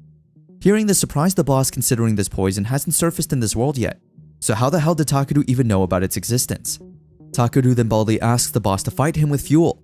Since he came all this way to nail the boss down, Takeru honestly believes that his power only exists to protect his precious peaceful days. So if possible, he wants the boss to come at him, since those who dare to touch what's dear to him will be thoroughly crushed by him. This excites the boss. Knowing that he was strong himself, he also didn't hesitate to attack himself. With the use of his power, the boss went on to order the monsters to attack Takeru all at once. Using his flare burst, Takeru ended up burning them all to pieces in one go. However, this doesn't stop the boss from fighting at all. He is now even more motivated to keep going until Takeru runs out of power. With that said, the boss went on to show off his summoning skills and is now forcibly summoning monsters and forcing them to obey with this magic. By the looks of it, Takeru immediately realizes that this man is no ordinary man at all. There's a big chance that he is an S-rank hunter, so Takeru can't possibly go easy on him at all. Using the best of his powers, Takeru tries to send off attacks one after another. So, the boss can't possibly deny the fact that Takeru is such a gifted irregular indeed, considering his attacks are more flashy than most people. Since Takeru is not an easy opponent as well, the boss went on to call for his assistant Echidna, as it is now time to reveal their trump card. With Echidna's signal, the boss is now ready to finally show off the monster he has been keeping, an 8-headed monster called Hydra. As soon as the monster got out, Takeru himself was a bit stunned, since this was the first time he had seen this monster. He somehow can't believe the fact that something like this can live in this world. As he went on to initiate his first attack, the monster didn't show any pain at all. So this gave Takeru the idea that this one in particular doesn't seem to react to pain at all. But as he continues his attack, he finds out that each head feels pain individually. However, the challenging part here is the fact that it can regenerate. Since Hydra is an immortal monster, no matter how strong a hunter is, there's no way they can win against this monster. However, Takeru thinks that there is no way there is such a thing as immortality. Since he has already fought against these types of opponents all the time, it would be much okay if the boss doesn't look down on him just yet, since there is still a chance that things would turn the other way around. Since he believes that there is no such thing as an immortal living being, if the monster keeps on regenerating each time it is attacked, the only way it can be defeated is if he blows it away all at once. However, it seems like Hydra is much smarter than Takeru thinks it is. For some reason, Hydra is trying to prevent him from gathering his mana, which Takeru finds pretty annoying. So for him to be able to win this fight, he must take note of everything from now on. As he tries to freeze Hydra's heads after cutting them, Takeru finds out that it takes about 3 seconds for them to regenerate. That is why he plans on blasting magic that is fast to cast at it during those 3 seconds. However, Takeru feels this is not enough just yet. So as much as he can, he tries to find out if this monster has any other weaknesses. After a couple of seconds, he finds out that this monster's weakness is his tail. Using his power, he went on to knock it down in one go. Seeing his trump card fall in front of him seems like a dream to the boss, but this doesn't mean he will give up already. He is even more pumped up than ever. However, no matter how much he tries to fight back, it seems like Takeru is just much stronger than him. So even if he went on to use his other deadly monsters to attack Takeru, he still ended up getting beaten up as well. Since her master is in a tough situation right now, Echidna decided to also step in to help. At first, Takeru thought that Echidna was a normal monster he could just defeat in one go. But to his surprise, it seems like speculation was right all along. As it turned out, Echidna is a demon, who is quite powerful than he thought. The fact that Takeru knows about demons somehow amazes Echidna, as she wasn't expecting that someone from this world would even know about their existence. This even made her think that Takeru might be the man that is talked about in the prophecy. Meanwhile, Takeru stays unfazed as he reminisces about the time he was still in the other world, where they always tell him to kill demons no matter what. For some reason, Echidna also felt this overwhelming fear after seeing Takeru like this. It is as if she is facing the demon lord. So she starts to wonder to herself, what should she do now? Then all of a sudden, the boss went on to give her permission to do whatever she wanted. Considering everything he has now is gone, all the monsters in the Hydra are dead. On top of that, he has no mana left either, so it is better to leave everything in Echidna's hands for now. This gave Echidna no choice but to go ahead with her plan, which she was planning to do after the hunters got wiped out. Hearing this shocked the boss a bit, considering this meant she was also planning to take him down. But since he can't do much about it anymore, he would just do everything he could to give Echidna the time she needs. As much as he could, he went on to stop Takeru from moving an inch. On the other hand, Echidna went on to work on her plan on the side. Since there is a dimensional wall that separates the two worlds, a small hole like a gate cannot do a lot of damage at all. But what will happen if the dimensional wall is gone? With that said, Echidna went on to give birth to what she calls her child, Typhos. This child of hers, as she calls it, will be the one who will kill even God. While this is all happening, a slit suddenly opens to connect both worlds. People who are trying to go on with their day start getting startled now that a bunch of gates are suddenly appearing here and there.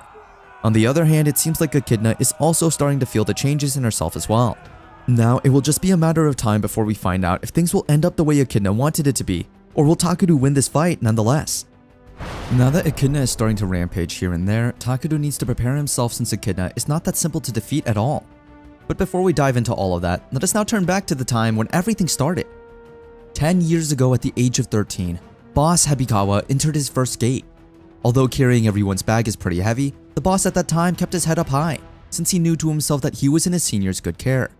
Well, that was what he thought at first until things started to change.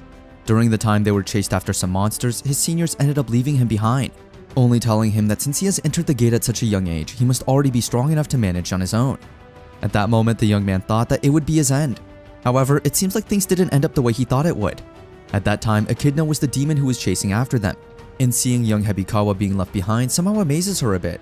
Since this kid has already had so much, Echidna decided to save him. But there is an exchange, and that exchange is only between the two. After that traumatizing event when he finally got to the hospital, he poured out all of his exhaustion, asking his teammates at that time why they used him as their bait, and the fact that they won't get any penalty just makes everything worse for him. His teammates then went on to reason out to the organization that they didn't technically use him as a bait, as it was all an accident. Since one of their teammates died, the others started making him feel guilty for opening up. On top of that, since his testimony cannot be confirmed now, nothing can be done anymore, as those are the rules of the association. So in the end, he went on to agree to accept Echidna's terms. He will now crush the Hunters Association, as long as Echidna gives him the power. He promises to give his everything to ensure that they win. That is why now that he and Echidna are already halfway through, he can't help but feel a bit relieved. Until he saw that Takeru was still alive and okay. But this doesn't mean Takeru is not having a hard time. He actually can't deny the fact that Echidna is strong, considering no power is affecting her at all. Since he is having quite a hard time as well, he knows that if he wants to win this, he needs to find Echidna's weaknesses as well. For him to do so, he needed to dodge each attack as much as he could. Amid their fight, Echidna went on to state that she and her child have now been united with one another and have become the strongest being there is. Right now, even others will not be able to ignore her at all. At this point, it seems like Takeru's body is reaching the limit, so if he doesn't end this fast, he might meet his defeat. Echidna herself also thinks that there is no way Takeru's attack will ever work on her at all. However, this doesn't mean Takeru would give up that easily at all. So using his aerial burst, he went on to slice off Echidna's head in one go. As it turns out, Takeru was able to notice Echidna's weakness. Since she is in control of the monster, it is easier to deal with this Hydra. However, it seems like Echidna herself wouldn't give up that easily as well. At this point, her mind is starting to erode, as she is now unable to control the power of Typhos. So in hopes that the tides will be in her favor now, she tries to threaten Takeru, saying that she will go after his family and everyone dear to him. Since Takeru doesn't want anyone to get involved in this mess as much as possible, especially his family, he just goes on to give Echidna the angry look. For some reason, Echidna starts to feel this fear that she never thought she would ever feel anymore. She now starts to wonder she has already obtained this strong power, so just why is she still afraid of a mere kid? This caused her to remember those hurtful days when her family was the one who looked down on her. As tears start to pour down her eyes, she tries to get a hold of herself, as she knows that this weakness is only in her mind. She was indeed weak back then, but now it is different. That is why as much as possible, she will try to take revenge on all people who made fun of her. She will do everything to make them feel despair. This is why, to do that, she would need to kill this kid who she thinks is from the prophecy that everyone has been looking for, even if it means she dies trying. Meanwhile, it seems like Takeru has been remembering the time he was living in the other world as well. There was one moment when he and Edelweiss are resting in the woods when Edelweiss excitedly informs him that this time's journey had a lot of people going on with them. So this means their journey would be quite lovely for sure. But Edelweiss still wonders if it was okay to refuse, considering everyone even offered to join in on the party to subjugate the Demon Lord. Immediately, Takeru went on to state that anyone has the right to do so, considering it is quite a dangerous mission. Plus, Takeru also thinks that everyone would not be able to keep up with his pace, and Edelweiss couldn't agree more. If her memory serves her right, there was even a time when Takeru left his horse and started running all of a sudden. On top of that, there was even a time when he decided to climb a cliff, so for sure no one would be able to keep up with his pace at all. Aside from that, Edelweiss also knows that Takeru doesn't trust everyone at all, even if all they do is compliment his power and whatnot. It seems like Takeru just feels more at ease being alone, but no matter how much he denies it, he indeed loves when Edelweiss stays by his side, taking care of him when things don't go the way he expects them to. Aside from that, thanks to Edelweiss's injuries always heal up on time. That is why no matter what happens, he would not allow this event happening now to back him down at all. Although he only scratched the surface of Typhos, doesn't mean he would not go all in anymore. Now that he already knows Echidna's real body location, all that is left for him to do is kill her with all his might. But since his body is starting to lose a bit of energy, his movements have now become a bit dull, and Echidna manages to notice it. Even though Takeru knows that it is simple to deal with this woman, since his body has now reached its limits, he can't rapidly fire strong spells anymore. But this doesn't worry him at all, considering he knows that it is the same for Echidna. Typhos right now is likely sucking up her life force and is using that move. If it's like that, then there's one more thing that he needs to do. Since Echidna is quite the observant one, she immediately realizes that Takeru has figured out the source of Typhos' power. So it is futile to wait for her death, and it is also taking the life force of the humans of this world as well. On top of that, Typhos' followers are already overflowing in Japan, so no matter what Takeru does now, everything will end up dead anyway. But instead of him stopping trying, Takeru went on to think that if that is the truth, then he needs to quickly return to the other side. But once he kills her, he wonders if he will be able to move at all. At this point, Takeru doesn't know what to do anymore. Well, as it turns out, Echidna is quite aware of the fact that if Takeru kills her, Typhos will go out of control. That is maybe the reason why Takeru won't kill her at all.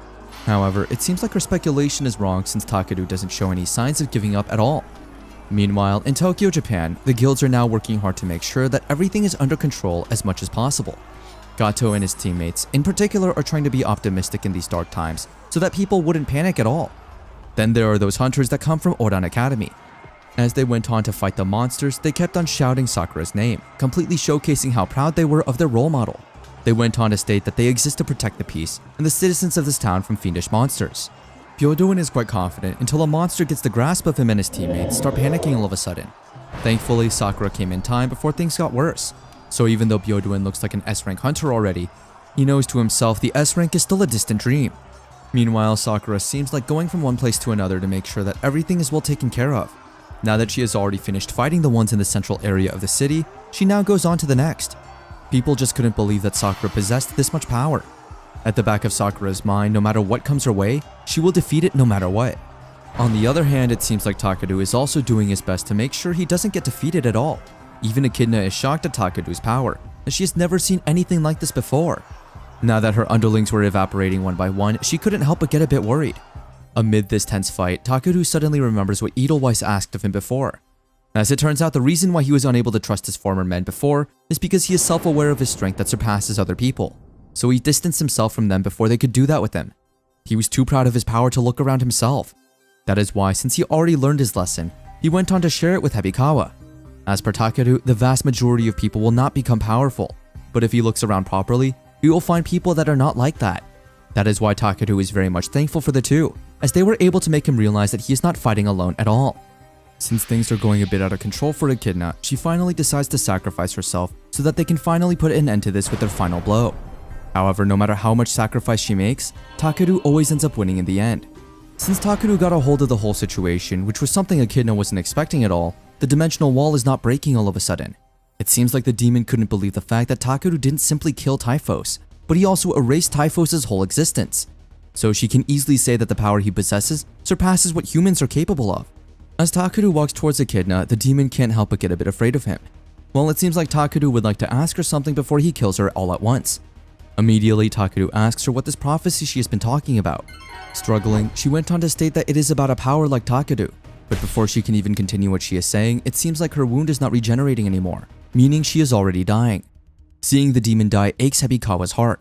After all, they've been partners for a long time already, so letting go of such a bond is not easy at all. At this moment, Hebikawa starts to reminisce about the time he has spent with her, all the bad and the good. So seeing her like this seems like a punishment for him.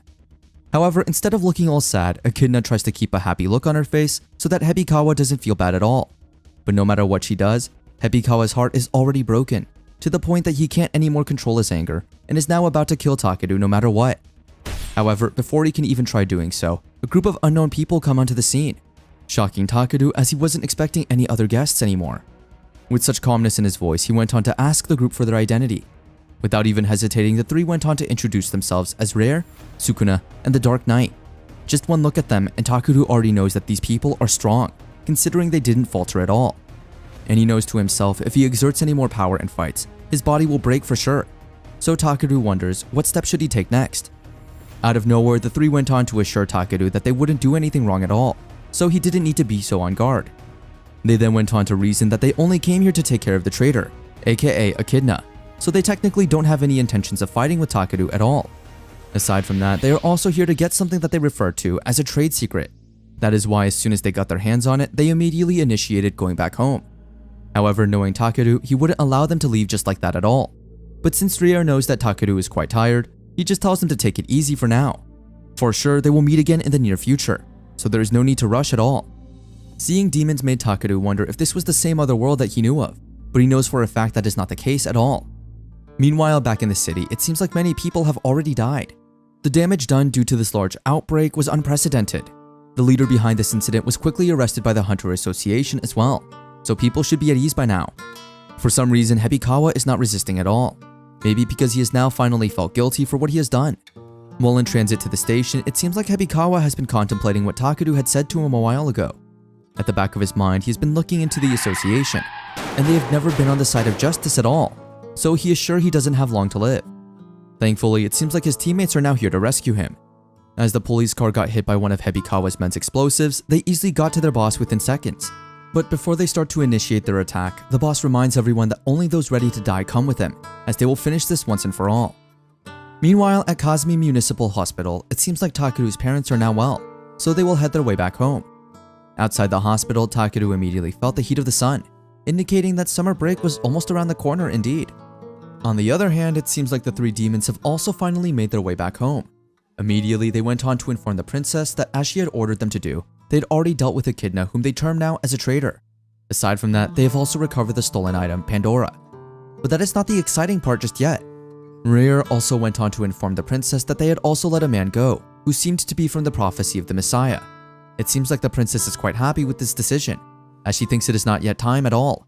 Sukuna, on the other hand, is starting to throw tantrums once more. It seems like she really wants to play with Takeru. However, since things are not yet that safe for them, it is safe if they just let Takeru be for now. Meanwhile, at the Hunters Association Japanese HQ, the heads are now having a meeting regarding what happened the other day. S-Rank Sogo Renyo just went on to inform everyone that he had already contacted all 50 S-Rank Hunters to convene here for an emergency. However, it seems like only 5 people came, which honestly surprised him like hell. At this moment, he starts to wonder if these hunters don't care about what happens to Japan. Now that things are getting out of control, Sakura went on to tell the leader that since the people here responded to the summons, she doesn't think it is good to keep talking about the others. S-Rank Saijo Karen also went on to state that getting people to gather on site in this day and age is just a bit primitive. The leader immediately went on to point out that they might talk about confidential stuff, so it can't be helped at all. However, instead of agreeing with the leader, Karen even went on to tease him, causing Sogo to feel more irritated than he already is. Since the Hunters Association is run by the government, if they use tax money to go to fancy inns or hotels, for sure they would immediately be kicked out from their jobs. But for Karen, no matter what the government says, the hunters are still the ones who are protecting the people. However, it seems like Sogo doesn't like hearing this at all, as he is pro-government. Then on the other hand, it seems like the other hunters are trying to loosen the tension a bit. S-Rank Hunter Igarashi Hideo went on to call out Hunter Hayabusa Tenku and started teasing him with Karen. This immediately made Tenku blush, as he wasn't expecting to be put in this kind of situation at all. However, it seems like he is not Karen's type at all. A kind guy who would do anything for others even if they are weak is not technically the man Karen is looking for. Hearing this made Tenku feel a bit down, since this technically means he just got rejected without even confessing. Now that Tenku is feeling bad about himself, Hideo tries to cheer him up, saying that his destined partner is waiting for him somewhere for sure. While they are all in chaotic mode, the Hunter Association president, Akehoshi Mayoe, comes into the scene. To Sogo's surprise, it seems like everyone started acting all of a sudden. With that said, the president started the meeting immediately. First, they'll discuss the terrorist act they had the other day, which was led by Hepikawa. In that regard, the president involves everyone who, upon investigation, they have confirmed the involvement of demons. This confused the hunters as they had never heard of such a thing before. So the president went on to tell them that demons are people who exist outside of the gates, so perhaps they can also call them the Otherworlders. Some of the hunters like Tenku already knew there were signs of civilization inside the gates, but he starts to wonder, wasn't it all in ruins already? However, it seems like Hideo thinks it is natural for them to not know, considering these demons only appeared once before, more than 20 years ago. They were able to defeat him and never appeared again. So to be more precise, demons only appear like people, as they are merciless monsters themselves. With that said, based on what Hideo has stated, it will be impossible to establish relations. However, if they announce this to everyone, there will be people who will disagree with them. Aside from that, there will also be people who will try to go and meet these demons for sure. Since they can't predict how things will be, they plan to hide the existence of demons for now. And that is why the truth will be disclosed just to those S-Class, and a system will be set up. This is why they need to participate in this cover-up as much as possible. Hearing all this caused Sakura to wonder if her mom and dad got killed by a demon, not a humanoid monster. As she was about to ask more questions about it, the president went on to discuss the next topic, which is Takeru. Seeing Takeru's photo on the big screen sends shivers to Sakura's spine. She wasn't expecting that the association would already know about it, but it seems like the president has his ways indeed. According to him, Takeru destroyed the Ouroboros guild himself. This made Tenku wonder, considering according to the reports they received, Epikawa was caught by the association's hunters, so how can Takeru possibly defeat them all on his own? So one of the officers went on to state that by the time they got to the location, Epikawa was already down. That is why they immediately checked the CCTV cameras and found Takeru. Since he does not belong to the Hunters Association, they are now investigating what sort of individual he is. So if any of them have information about him, the president would like them to gather it all in one. However, as the meeting went on, it seemed like nobody shared anything at all, causing the president to smile all of a sudden. As it turns out, the president just called for the four, not the entire organization, and Sogo was his accomplice throughout this plan. And that is why he wants Sogo to keep it a secret as of now, since he still has some plans in mind. Now it is a matter of time before we know whether the president has something up his sleeves. If there is, what could it possibly be? Meanwhile, it seems like Sakura is in deep confusion right now. She was not expecting Takeru's name to come up in such a major event. At the back of her mind, no matter how much she tries to keep it under wraps, it seems like nothing works at all. Even if she does so much for Takeru's sake, it seems like Takeru himself is just too careless. At this point, she is now genuinely confused about whether Takeru does want to be hidden or not.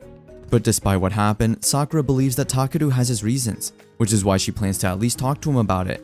So without hesitation, she immediately sends a message to Takeru, telling him to contact her when he sees this message. Then all of a sudden, the president enters the scene, assuring Sakura that there is no need for her to worry at all. It seems like the president already knew about the fact that the cause of the incident regarding Ouroboros was that they poisoned Takeru's parents. That is why there is no need for Sakura to worry at all, since the Hunter Association does not plan to do anything to Takeru at all. But for now, the president wants Sogo and the rest to solve this issue as much as possible, and the president wants only Sakura to know about this because she is friends with Takeru. Hearing this shocked Sakura, as she wasn't expecting the president to know much about it at all. But instead of thinking about how the president knew about this, Sakura starts to wonder if she is friends with Takeru at all, since in her perspective, they are not at all. As soon as the president left, a girl named Momiji came in looking cute, telling Sakura that she came here to get her. It seems like their grandfather is waiting for them. Then all of a sudden, Momiji started crying since this was the first time Sakura's work had calmed down, which meant they could finally spend time together after a long time. So to make it up for Momiji, Sakura went on to state that she will do anything Momiji likes, no matter what it is. Hearing this caused Momiji to feel happy, and as soon as she went on to show Sakura what she wanted, Sakura couldn't help but get shocked. The next day, Takeru decided to visit the mall as he had something to buy. As soon as he got there, he wasn't shocked to see that the whole place was crowded as he was already expecting it, considering it was summer break already. But he had a lot of things he needed to buy, so he had to come here even though he didn't want to at all. It has only been a week since the incident, but the government sure restored buildings pretty quickly. So Takeru starts making his guess, that maybe this is due to that specialized restoration bureau under the Hunters Association or something. But instead of worrying about it now, he is glad that he was able to buy a new smartphone considering his old one got broken during the fight with Typhos. Now that he is on his way home, Takeru comes across some unexpected people, Momiji together with Sakura. It seems like the two went shopping as well. Although Takeru greeted Sakura with a big smile, Sakura seemed upset thinking about the fact that Takeru didn't respond to her message the other day. The angry look on Sakura's face is so apparent that Takeru starts getting a bit scared. So without hesitation, he went on to explain everything to Sakura, from how his phone broke to his buying a new one. On the other hand, it seems like Momiji is just observing her sister. Based on what she remembers their grandmother told them, Momiji can't help but speculate that Sakura must be in love with Takeru, considering how angry she is at him for ignoring her. So without thinking twice, Momiji went on to ask her if Takeru was her boyfriend. At first, Sakura is a bit shy hearing this, but since she has been wondering since yesterday if Takeru looks at her as a friend, she went on to go with Momiji's statement stating that they are indeed friends. Sakura thought that Takeru felt a bit awkward hearing this, but to her surprise, it seemed like he was even happy and honored at the fact that the most popular person at school was his friend. Since Momiji wants to know more about Sakura at school, she goes on to invite Takeru to join them in shopping, shocking the two, but instead of saying no, Takeru went on to grant Momiji's request for now. So in the end, the three went on to go shopping the whole day. On the other hand, it seemed like the Wind Guard's party is having lunch at a restaurant when they happened to notice Takeru and the two. Seeing the two together somehow shocked them, so they thought that maybe Takeru and Sakura were on a date. While the others look amused looking at the two, the leader of the group looks rather serious. Back to Takeru and Sakura, since it has been bothering her since earlier, while Momiji went on to ride the merry-go-round, Sakura went on to tell Takeru that it is not good to lie about her being liked by everyone at school.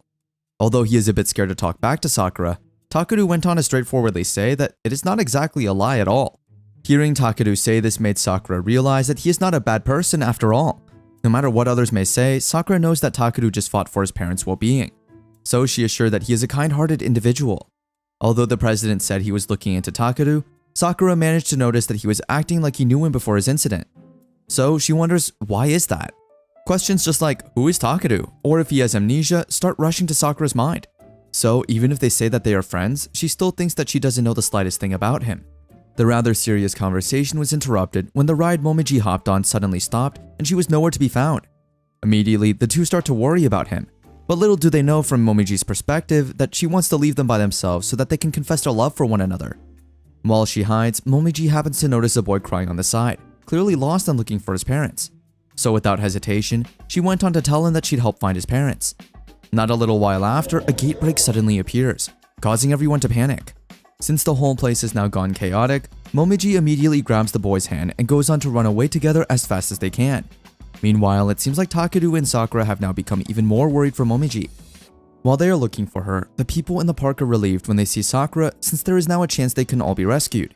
Without hesitation, they went on to ask her to hurry and take care of everything. But since her sister is nowhere to be found, Sakura can't seem to function properly. Since she can't pretty much talk right now, Takeru went to speak on her behalf.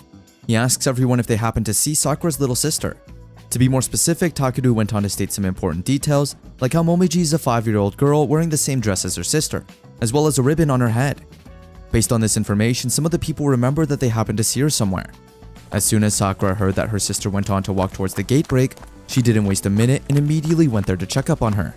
Meanwhile, it seems like Momiji stayed as calm as possible, considering there was a little boy scared for his life. In the back of her mind, she just tells the little boy that there's no need to worry about it, since her sister, Sakura, will take care of everything for sure. But it seems like the two are in a harder situation than Momiji has anticipated, as one of the monsters is now making its way toward them, ready to kill them on the spot. On the other hand, Sakura rushes towards where her sister is, remembering the time their parents died saving them. This gave her the motivation to look for her sister no matter what. If she loses Momiji as well, she can't possibly forgive herself anymore. Just right on time, the two managed to see Momiji in one alley, and it seemed like the monster was about to hit her already. But before it can do so, Takeru jumps right in, completely defeating it in one go. After taking care of everything they have to, Takeru and Sakura finally finish the day off, saving everyone. Aside from that, it seems like Sakura has also found the boy's parents, which is super great. Before they go their separate ways, Sakura goes on to apologize to Takeru for not staying calm even if she is a hunter. That is why he ends up needing to use his powers. Looking a bit shy, Takeru assured Sakura that there was no need to worry about it at all. Since she has always been looking out for him, maybe it is time for him to do her a favor as well. Hearing this calmed Sakura a little. On the other hand, Momiji also went on to thank Takeru for his help. If it wasn't because of him, she might already be dead by now. Takeru grabbed this chance to remind Momiji not to wander off like that on her own next time, since Sakura would end up worrying again. But Takeru also can't deny the fact that it is quite awesome how Momiji protected that boy without even flinching a bit. Hearing this made Momiji quite happy since this was the first time she had been praised. On the other hand, it seems like Sakura is still deep in her thoughts, wondering how the hell Takeru managed to know those moves earlier, as they belong to someone who has experienced a lot of battles. So without hesitation, she went on to directly ask him just who he was exactly. Since he doesn't want to doubt him anymore, she wants to know the truth, right here, right now. Feeling a bit of guilt for not telling Sakura more about him, Takeru was ready to tell her everything from now on forward. However, before he can even do so, Momiji interrupts their conversation, telling them both to get along. After watching a lot of television dramas, Momiji went on to suggest that for them to reconcile, they need to kiss just like how the actors do it. Hearing this innocent child making such a suggestion just made Sakura smile, since they had quite a long day already. Sakura asked Takeru if he wanted to walk home with them without thinking twice. Takeru agreed, saying yes. On the way home, Takeru manages to notice that Sakura and her sister are quite close, which is something he is a bit envious of. However, Sakura feels that because of this, she ends up spoiling Momiji a lot. Nonetheless, it doesn't bother her at all, since Momiji is her only treasure now. So no matter what happens, she will make sure to give her sister the best life there is. She also went on to share that their parents were killed when Momiji was very little, so she's not familiar with their parents' love at all. Since Sakura was a weak child then, Momiji ended up growing up feeling alone. As a result, Sakura started feeling regret, which is why she decided to become strong. That is why she became a hunter for a rather personal reason. At the back of her mind, if she is strong, she can protect those she wants to protect, so Momiji won't have to cry anymore. But like so, she would also like it if that led to a world where everyone could laugh freely. Although she knows this sounds like the world is an afterthought, for her it is not. On top of that, Takeru also went on to tell Sakura something he thinks he would not be able to tell her the next time they see each other. With such a wide smile on his face, he went on to state that he was glad that he was able to meet her, as she let him experience things beyond imagination. He also went on to state that his memories might be returning, so there's a big chance that the memories he has made during this short time will probably be gone. This confused Sakura a bit as it didn't add up at all. So Takeru went on to state that it is because he is not the real Takeru. However, it seems like Sakura didn't get the point, as she just went on to state that even if he forgets about her, she will still remember him as her friend. The next day, since Takeru plans on meeting Uesugi Kikyo, he and Byodo-in are now on their way to Niigata, and it seems like Takeru is not enjoying Byodo-in's company at all. Meanwhile, at the sacred mountains of Yomotsukade, Uesugi is seen. As soon as they got to the village, the two immediately hiked the mountains, and Takeru was a bit surprised at the fact that his body felt rather light, even after hiking for hours now.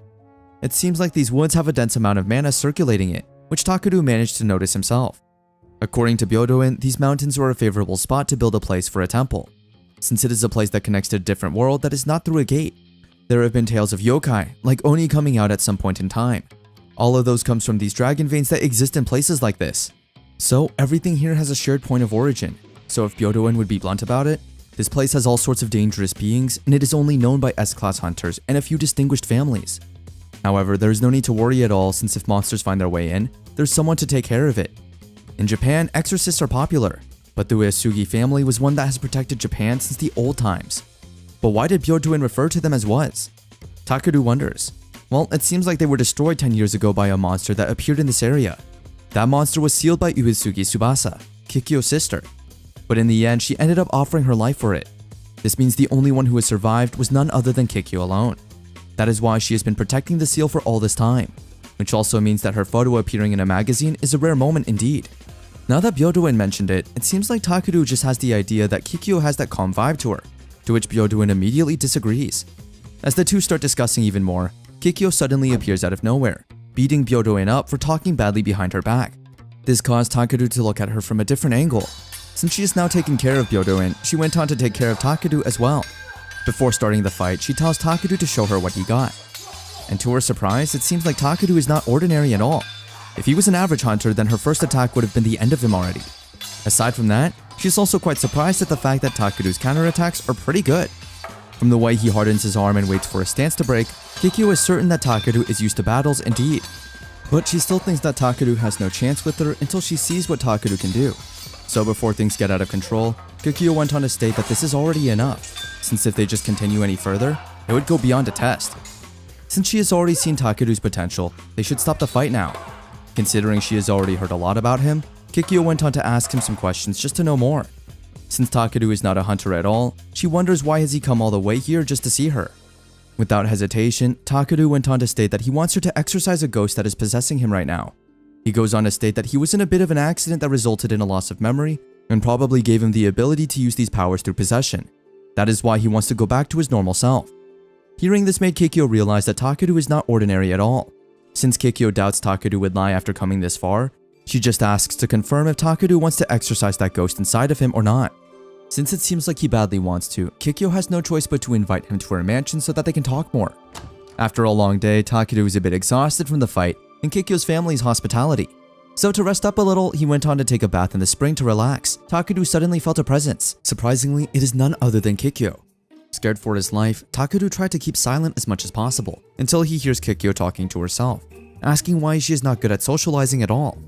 It seems like what happened earlier to her and Takeru bothered her a little, so as much as possible, she tells herself to keep trying, all for the sake of the Uesugi family. Hearing all of this caused Takeru to glance at her a bit, wondering why Kikyo is so different from earlier. Because of this small move, the S-rank hunter managed to notice his presence, so without hesitation, she immediately sent off a deadly attack. But as soon as she saw that it was just Takeru, she stopped immediately, with her cheeks heating up from embarrassment. The next day, Takeru was expecting that she would get angry at him, but surprisingly, she seemed cool about what happened.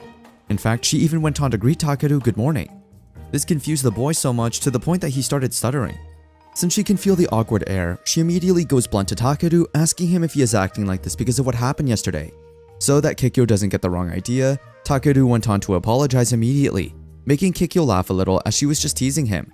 She then also assured him that it was her fault in the first place, so there was no need to worry at all. Since this is a new day, it is now time for them to know more about the ghost possessing Takeru. For her to be able to investigate more, she asks Takeru to close his eyes and focus, as he listens to his heartbeat. To her surprise, it seems like Takeru is doing quite better than she expected. With this tremendous concentration, it feels like no sound will ever affect him at all. However, as she thinks about Takeru's story, she knows right off the bat that he was lying from the start. As a member of the Uesugi family who serve divine gods and can discern such things, his story just feels off. Yet it doesn't feel like this kid is telling a lie at all. So to see what is really going on, Kikyo needs to take a good look at what's inside him. As soon as she got inside Takeru's mind, she couldn't deny the fact that his mind looked calm and gentle. But she does feel some sort of sadness as well. As she wonders deeply, she is shocked at what she sees. That is why as soon as she got out of Takeru's mind, she immediately knew that with the power, there was no way Takeru was just a normal citizen, just like what he claimed to be. So no matter what happens, she badly needs to find out who the hell Takeru really is. Meanwhile, Takeru is now confused about what's going on, as it seems like Kikyo is really trying to kill him. Without any choice, Takeru needs to use protective measures to make sure he doesn't get killed at all. Seeing Takeru go, Kikyo concludes that Takeru is indeed the strongest hunter she has met so far. Since this has gone a bit too far, Takeru has no choice but to fight back as he can't possibly hold back anymore. As she got swept away by Takeru's power, Kikyo somehow stopped fighting back all of a sudden. Well, it seems like her ribbon got lost while fighting. Since it is a gift from her family, she can't afford to lose it no matter what. Now that it is already gone, she has no choice but to cry her eyes out. Takeru on the other hand looks bothered, as he thinks it was his fault. So as much as possible, he tries to calm her down, but it seems like nothing is working at all. Meanwhile, somewhere at the area of the seal, it seems like something grim is about to take place. 10 years ago, when the Uesugi family was still alive, they reminded themselves that since the family has risked their lives to pave the way, they can't possibly let it go to waste at all. So it is now time for them to act for the sake of everyone. No matter how hard things get, the family looks rather calm knowing that Uesugi Tsubaki, the family's head, is always there to protect them. They respected her with all of their hearts, especially Kikyo, who was still so young at that time. Tsubaki is known as the clingy sister who would do everything for the sake of her sister. That is why on the last day they saw each other, Tsubaki hugged Kikyo so tightly, assuring her that no matter what happened, Kikyo could always depend on her. Tsubaki also stated that even though Kikyo is a bit clumsy with her words, she is still proud as a sister that Kikyo was able to properly convey her feelings. She also went to thank her for always worrying a ton about them, which is why she promised her that there was no way she would die that easily. No matter what happens, Tsubaki promises to not die until she sees Kikyo in a wedding dress. But it seems like things have already changed. Now that Tsubaki is dead, all that Kikyo has of her is their memories together. Kikyo describes her sister as the sunshine in the family. People naturally gathered around her. By herself, Kikyo would just be a recluse, but with Tsubaki, just being there gave her courage. But that day, the Uesugi family members who left to seal a rampaging monster never returned home. Osandake is a harsh place to live for ordinary people without protection, so the servants had to go down the mountains, and Kikyo can still remember the dejected look on their faces as they left her behind. The ones who remained started giving her the looks of people who thought that it would have been better if she had died instead of her sister. There was even a proposal for all of them to head down the mountain together, but she couldn't say, "Don't go" or "Stay here," because she didn't have the power to protect everyone at all. As the last Uesugi family member, it was her duty to protect the seal everyone gave their lives for. But whether she'll be able to is giving her anxiety. There were times when she thought that if she became like her sister, it would all work out, so she ended up acting like her. That is why with that hair tie on, she felt that she could be lively all the time. Now that it is gone, she can't help but get anxious a bit, as if she can't face it by herself at all, and she hates herself when she is like this. Seeing how down Kikyo is, Takeru comforts her by stating that he totally understands, as he was like that as well. He was constantly being bullied and wanted to change his life. He had the thought of being someone else every single day. However, it seems like Kikyo couldn't believe this at all considering Takeru looked so strong. So she asks just how he managed to change to become who he is now.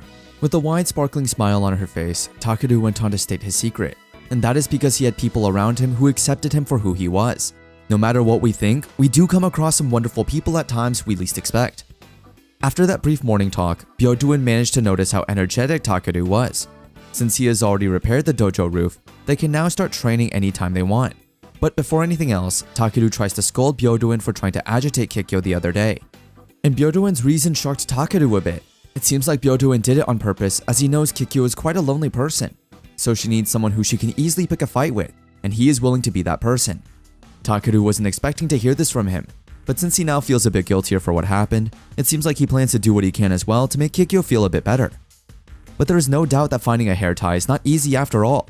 He doesn't even have the slightest clue on how to find it, which makes it a bit worse. Then all of a sudden, Kikyo enters the scene, informing Takeru that when she entered his mind, she managed to fight against something evil inside of him. So he grabbed this chance to ask her if she happened to see if there was some other soul in there, but to his surprise, it seemed like there wasn't at all. Kikyo also thinks that two souls being in one body is just not possible at all. But this doesn't add up at all, since it is known that Kikyo has been fighting by having a spirit possess her. However, it seems like that is not the case at all, since she only borrows their power, so it's technically not a possession. In the case of a soul entering a body already with one present, the original soul gets ejected. So this made Takeru wonder just where the hell the original owner's soul went. Then out of nowhere, a fox appeared seemingly telling Takeru to follow him. And surprisingly, it seems like the fox found the hair tie he was looking for. Aside from that, it seems like the fox can talk to Takeru as well. But since this is not the first time Takeru has talked with animals, he went on to ask what the fox wanted him to do. Without hesitation, the fox went on to state that he wanted Takeru to protect Kikyo no matter what. This confused Takeru as he knew to himself that even if he didn't request his help, Kikyo was pretty strong already. But when he remembered what Byoduin told him a while ago, Takeru just went on to accept Mr. Fox's request. However, before anything else, he also asks Takeru to keep this all a secret as much as possible, as it may shock Kikyo a bit. Now that everything is already set, using transfer magic, Takeru got to where Kikyo is again. He immediately handed over her hair tie, and this made Kikyo cry a bit. Meanwhile, somewhere around the area, Tsubaki is seen looking so happy at the fact that Kikyo is no longer alone. Surprisingly, it seems like she was actually the fox earlier. Although protecting her sister was her duty before, it can't be helped anymore. That is why it is now in Takeru's hand. So if he happens to make her cry, she will definitely come after him no matter what. Since Kikyo clearly can't help him with this matter, Takeru decides to finally head back home in the meantime. But he does assure Kikyo that he will text her if there is any progress whatsoever. Before he leaves, Kikyo reminds him that even if an evil spirit possesses him, it is only a matter of time before his body will soon start to try and expel the foreign substance. Another soul can't continue to try and exert dominance over another for long. So at the very least, Kikyo thinks that Takeru is not the one who would need an exorcism at all. On his way back down the mountains, he starts contemplating what Kikyo said to him a while ago. According to her, it is weird that Takeru's soul hasn't returned. But did it go to somewhere else, or did it get extinguished? But no matter what it is, it seems like Takeru is back at the starting point. So for now, he should think of what to do next. Then all of a sudden, the ground started shaking, confusing Takeru as well as Byoduin back at the mansion. But surprisingly, it seems like Kikyo is rather calm about it. In fact, she even asks Byoduin to head back down the mountains as soon as possible. But since he insisted on staying and helping, Kikyo has no choice but to forcibly send him down. Although he appreciates the sentiment, Kikyo thinks that Byoduin will just get in the way. After all, this is a mission for the Uesugi family, so she should be the one to take care of it. After a while, Byoduin regains his consciousness after suddenly getting knocked down by Kikyo herself. He begged Anira, the sheep protector of Kikyo, which was given by her sister, to head back to Kikyo. But it seems like Anira has no plans on doing so at all since it was all Kikyo's orders. Along the way, they happen to come across Takeru. Seeing Anira full of wounds, Takeru immediately patches her up. Meanwhile, it seems like Byoduin is a bit shocked by the disrupted view in front of him. However, this is not the time to worry about it at all. Since Takeru was already here, he went on to ask him to take him back to Kikyo no matter what. But it seems like Byoduin can't do much about it anymore since Anira has decided to take him to a safe place no matter what. However, Takeru on the other hand started remembering what the fox asked him to do. Hearing that Kikyo is in trouble, Takeru starts to wonder if he should head back to the mansion now and help her himself. Then out of nowhere, the fox suddenly appeared, saying that it looked like Takeru needed a guide or something. So thankfully, she is here now to help him. Meanwhile, Kikyo is somewhere deep in the mountains with her sister waiting for her. With such a mesmerizing smile, Tsubaki welcomes her sister, whom she wasn't able to see for a long time already. She started complimenting her for her hair, as it looked exactly the way she styled her hair before. Surprisingly, it seemed like the Tsubaki right here is not the same as the one Kikyo knew. This particular Tsubaki somehow teases Kikyo so badly, telling her that she lacks confidence from before till now. She even went on to state that she knows Kikyo has been lonely for a long time now, but there is no need to worry anymore since all of them will be together starting this day. However, it seems like Kikyo would not allow that to happen at all. Using her sword, she starts to chant her magic. Seeing Kikyo go made Tsubaki quite mad. Now that she confirms Kikyo has no plans on accepting her, then she has no choice but to bash in that prim face of hers. She even went on to warn her that no matter how much she cries, she won't stop at all. However, this doesn't scare Kikyo at all, as she is a real Uesugi, the one who will destroy the defiant god, for she is the incarnation of Bishamon. And she will make sure that she kills this demon no matter what before she can sully her sister any further. After hearing that Kikyo is in danger, Takeru immediately starts running towards the place where she is. Along the way, it seems like the fox starts getting a bit exhausted at the fact that Takeru is running faster than she is, even though she is supposed to be the guide for him. As much as possible, she tries to ask Takeru to stop running in front of her, as she doesn't have a meaning if she does. Aside from that, she is pretty sure that Takeru probably has no idea where to go anyway. Hearing this caused Takeru to stop running. Then he went on to reason out that he thought it would be fine if he went in the direction of the mana source. Without hesitation, the fox went on to state, this is why Takeru is so boring. Before they get out of topic, Takeru grabs this opportunity to ask the fox what this rampaging thing is at the source. It's a tad too strong to just be a simple monster. So the fox went on to state that if she was going to be specific, it was not technically a monster. Its name is Naraku. It is an entity that came to this world 1,000 years ago, through the dragon's veins. So technically, it is like a powerful demon. Hearing that this is a demon doesn't surprise Takeru at all. So this makes the fox wonder how Takeru even managed to know about them. Takeru then went on to explain that he doesn't know much about them at all, but he only knows that they exist. With that said, the fox went on to elaborately explain that it has been told from generation to generation in the Uesugi family that a soul from a parallel world's hells gets summoned into this one, and that for it to be able to move in this world, it needs an object, also called a Yorishiro. Naraku has the power to interfere with the psyche of any living thing. It used that power to make it seem like it controlled the weather and the mountains. The people feared it as a god of the mountain, but their family used true divine power to seal it. But for some reason, the seal was undone 10 years ago. According to the fox, it seemed like the seal just got weaker over time and it didn't have its former power after so long, so they resealed it. However, even though that put the Uesugi family in a dire state, it was just too strong for them to handle. Hearing this finally made Takeru realize that this fox is none other than Kikyo's older sister, Tsubasa. Tsubasa then went on to explain that her body was snatched away by that demon, so she is only here in spirit form. But she is aware of the fact that as soon as Takeru sees her, she immediately realizes Takeru definitely has an idea as to who she is. Well, it seems like it was because she doesn't have any shadow at all. However, Takeru starts to wonder why she chose to be a fox instead of other spirits. As unbelievable as it may sound, it seems like Tsubasa decided to pick this form as it looks very cute from a human perspective, making Takeru laugh a little. But aside from that, Tsubasa went on to explain further that since those of Uesugi hold divine power, her body was just right as a vessel for the demon. Kikyo, on the other hand, holds the highest potential as a vessel of the strongest god.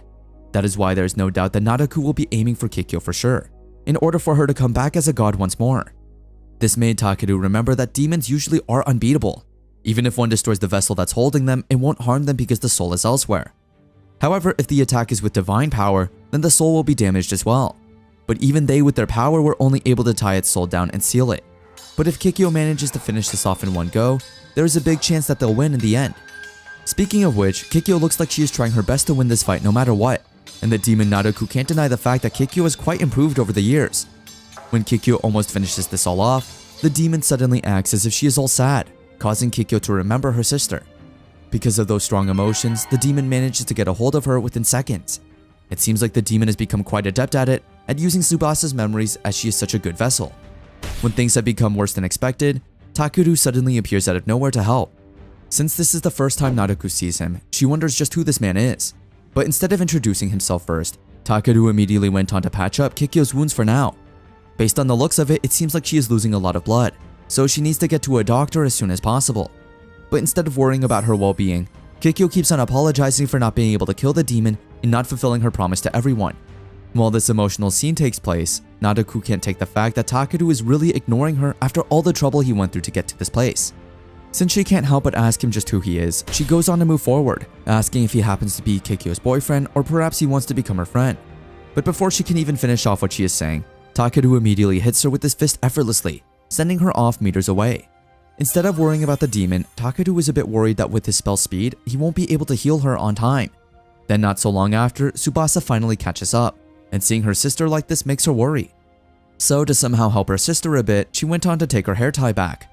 Since this is her gift to her sister, she plans on using this as a medium to pass along what little life force she has. But if she does that, then she would not be able to stay here anymore. So before anything else, Tsubasa reminds Takeru of their promise. That is why, although Takeru is not really good at fighting while protecting others, he has no choice but to do his best as this demon has already crossed the line. That is why he has no choice but to kill her right here, right now. Seeing Takeru fight, Tsubasa can't deny the fact that he has some amazing restorative power. So if it weren't for him, saving Kikyo would have been impossible. So before it was too late, Tsubasa went on to say everything she wanted to say to her sister. She went on to state that she wasn't such a bright personality from the start either. She had her moments of hesitancy at places Kikyo didn't see her at. Their parents died of an illness and she became the head of the family, so she had to meet everyone's expectations. As a result, she shelved her anxiety and tried to be as bright as she could. That is why she was envious of Kikyo, because she could show her emotions openly for everyone to see. If anything, it was a little depressing at times. But if Kikyo just knew that every time she calls her Ne-sama, it calms her down and lets her know that she is not alone. That is why she is grateful to her for giving her the strength to fight. No matter what happens, Kikyo is Tsubasa's most important and beloved family. That is why she has to save her no matter what. Meanwhile, it seems like Anira and Byoduin have finally reached the bottom of the mountain. Since there is no way Byoduin would be allowed to help Kikyo at all, he just leaves everything to Anira's care. As Anira makes her way back up the mountain, Byoduin on the other hand requests for backup to be sent to Niigata, the area of Yomotsurake. Although he feels bad right now not being able to do anything, he tells himself not to take it the wrong way at all, as he didn't become a hunter to get someone's approval. So just like Kikyo, he will beautifully protect everyone in his own way. Meanwhile, back to the three, as Tsubasa heals her sister, Kikyo goes on to reminisce that her sister was an incredible person from an early age. She was so supportive and happy, and that is why everyone loved her. So when she died, Kikyo was devastated at the fact that people around her wished it was just her who died, not her sister. At an early age, she started suffering emotionally all by herself. She was weak at heart. Even though she knew and understood that it wasn't like that, she couldn't help but view everything as bad. She really hated herself because of that. So she wondered about what she could do if she became like her sister, if she had powers like her. That is why she wants to be strong, since if she is not, then she would not be as competitive. That is why now that she has already done what she planned on doing, she can't help but feel a bit lonely about it. Tsubasa on the other hand looks really proud of her sister as she is now all grown up, but there is no denying that she is still a crybaby like before. Seeing the image of her sister makes Kikyo tear up a bit. As she went on to hug her older sister, she went on to state that she didn't have any reason at all and that she didn't know what she was supposed to get stronger for anyone. She was anxious and lonely at the same time, which is why she badly wanted to be like her sister. But she felt like she was still weak, which is maybe why she couldn't beat Naruto at all. So Tsubasa went on to suggest that it must be best if Kikyo conveyed important feelings like that directly. Meanwhile, it seems like Takeru and Naruto are having an intense fight at the moment, and Naruto looks rather tired and threatened by how powerful Takeru is. It seems like she wasn't expecting that someone like Takeru was going to show up. According to Tsubasa's body memories, there's only one person left out there who can wield divinity. So Naruto can't somehow accept the fact that after all that effort, in the end, all that Takeru can do is trap her in this flimsy seal. That is why she promises that once she gets out of this, she will definitely do her best to make sure Takeru suffers no matter what. Well, as it turns out, Tsubasa is also trying her best to defeat Naruto herself. As surprising as it may sound, Tsubasa's soul is still within her body. Well, it seems like Tsubasa has already thought of this since the beginning. This means Naruto is not going to get out that easily, as she will be stuck with her until the seal's done for. So they will now have plenty of time. A part of Tsubasa is sealed in her body as well, so she won't be able to move around a lot either. So as much as possible, she will tell Naruto all about how great her little sister is. She went on to start saying that even if a flower is about to wither, Kikyo won't abandon it and will take care of it until the end. Hearing this caused the other members to realize that Tsubasa is a better eater than he is. So there is no doubt that she will definitely be a big shot later down the line. Even if she disliked studying and kept running away, she would always come back and apologize for it. So to be more precise, she is an embodiment of potential. So if Naruto thinks that Kikyo is someone she can defeat that easily, then she is mistaken, as the child will not lose against her at all. Hearing this caused Kikyo to get motivated a little.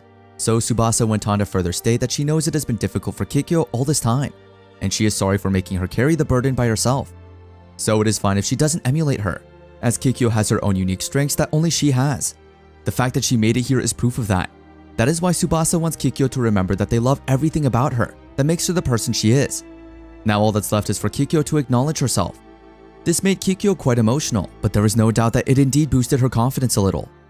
Since this will be the last time they'll see each other for now, Tsubasa hugs her baby sister so tight, saying goodbye, but at the same time she promises to look after Kikyo even from afar. Now that things have gotten a lot more intense, Naraku is ready to go all in.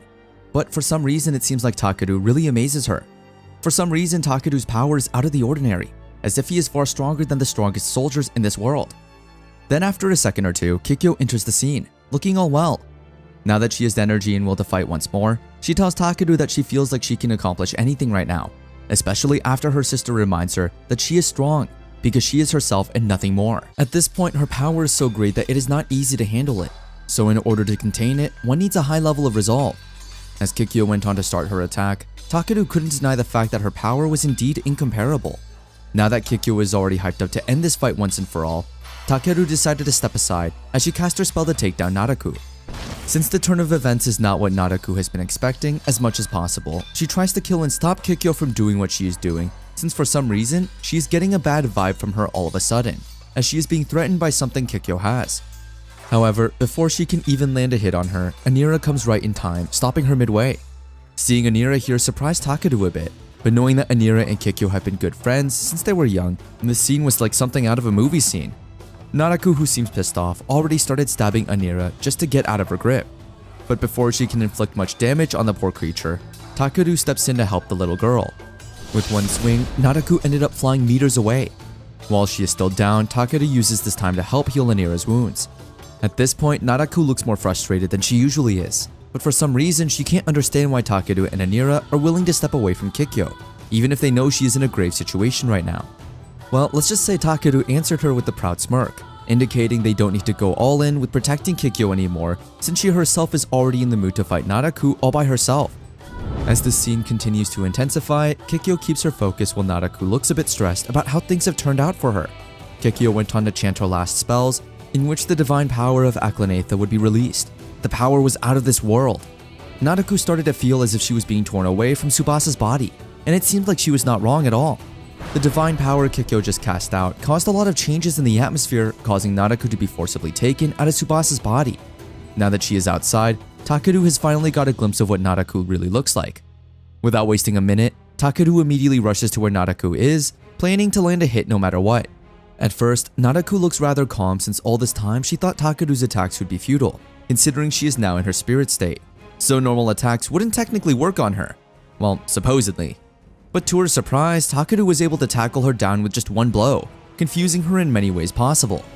While Takeru tries to beat her out into a pulp, she then starts to wonder just why is he able to touch her when supposedly he couldn't. Well, as it turns out, Takeru is actually using divine flames, which greatly works on demons like Naraku. On top of that, Takeru is no ordinary magic user as well. Since he excels very much at fire magic, it is safe to say that Naraku is feeling all types of pain right at this very moment. To make sure that this is the end for Naraku, Takeru holds her in place so that Kikyo would be able to cast her deadly spell towards this stubborn demon. As they stand still waiting for Kikyo to initiate the spell to end this once and for all, Takeru feels a sense of power scattering all over the place. Kikyo, on the other hand, also feels the enormous power rushing towards her. So powerful that she is starting to feel like her whole body is about to creak. So if she's not careful at all, there's a high possibility that this power will leave her. As much as possible, she tries to concentrate all of her attention on building up this power. To help a little, she starts to think of an image where flames weave around a sword. Since she can only manage one swing in her current state, she needs to take into account Takeru's well-being as well. So although it may seem like an easy task, Kikyo right now is feeling a lot of pressure since she cannot miss this hit at all. Considering if she does, there's a big chance Takeru would end up dying in the process as well. Aside from that, she is also starting to realize the fact that if it was her before this change, there's no way she would have been able to control this power at all. However, now that she is already confident with the power she has, she knows very well that it will be fine now, so as much as possible, she doesn't want to doubt herself anymore. With that eagerness and dedication to put an end to this chaos, with one big powerful swing, Kikyo prays for the evil soul to be burned away. As the fire started engulfing the surroundings, the flaming heat started to heat up everyone's skin. In the process of casting this divine power from the heavens, the mission Kikyo has been training for has now been fulfilled. Since Naraku has been taken down already, Takeru rushes over to Kikyo to give her a hand, considering she looks super exhausted from all that casting a while ago. After that long day, they finally head back to the mansion, where Byodoin is waiting for their arrival. As soon as they got there, Takeru informed them that currently, the Hunter Association is working out how to manage the area there. But they would like Kikyo to come to the headquarters first, which Kikyo understands very well. Since there is so much to do, Kikyo thinks that she has to look for a new place as well. So Takeru wonders if that means she would leave this place for good. With a smile on her face, Kikyo answered the question straightforwardly, stating that it was already decided. From the start, she only remained here to look after the seal. But since that is gone now, she thinks it is fine to rely on outsiders to look after the dragon vein. Plus, it is unreasonable for one person to keep doing it. Now that the plan had been sorted out, Byodoin went on to excuse himself so that he could start packing their luggage.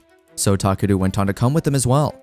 When the voice made its way back inside the mansion, Kikyo started contemplating that at that time, she was confident that the attack would not reach Takeru at all. When Naraku was thrown out of Tsubasa's body, nothing else happened to her.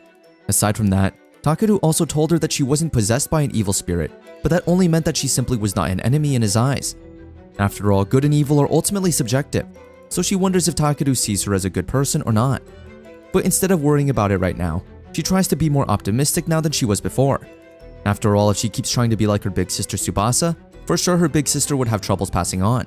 With that said, with a big happy smile on her face, Kikyo is finally ready to live a life dedicated to being true to herself. Meanwhile, as Kikyo and the others celebrate their unexpected victory, some of Naraku's subordinates seem to have a hard time believing that one of their strongest members actually lost. A person who seems to be their leader starts to wonder if there are humans who are aware of their actions and plans, or if they are just overthinking things now. So to ensure that everything still goes as they plan, the leader plans on looking into this matter more closely, just to ensure that they are on the safe side. So going back, it seems like Takeru is having quite a beautiful dream where he and the other kids are having a great time playing outside on the lawn. It was all good until he suddenly woke up, with questions flooding all over his mind. On the way to school, Takeru still couldn't believe that he actually had quite a weirdly realistic dream. In fact, rather than a dream, he feels like those were the real Takeru's memories. If he clearly remembers in the dream, Takeru was 5 or 6 years old. Now that he thinks about it, when he tries to learn about Takeru and was looking through the albums, he could not find a photo of Takeru that was before he was 6 years old. And according to his parents at home when they were moving in, his dad completely deleted all the data. And if Takeru remembers, Kikyo did mention before that the body and the separated soul often find themselves wandering around places that they have a connection with. So in order for him to search for Kusanagi Takeru's soul, he might need to know more about his past. But for now, it seems he needs to take care of some things first. As he makes his way to school, Sakura calls him on the phone all of a sudden. Well, it seems like a small problem came up and Sakura would like to talk with Takeru about it. So in the politest way possible, Takeru went on to respond to Sakura's message. But what was waiting for him at school was something he was not expecting at all.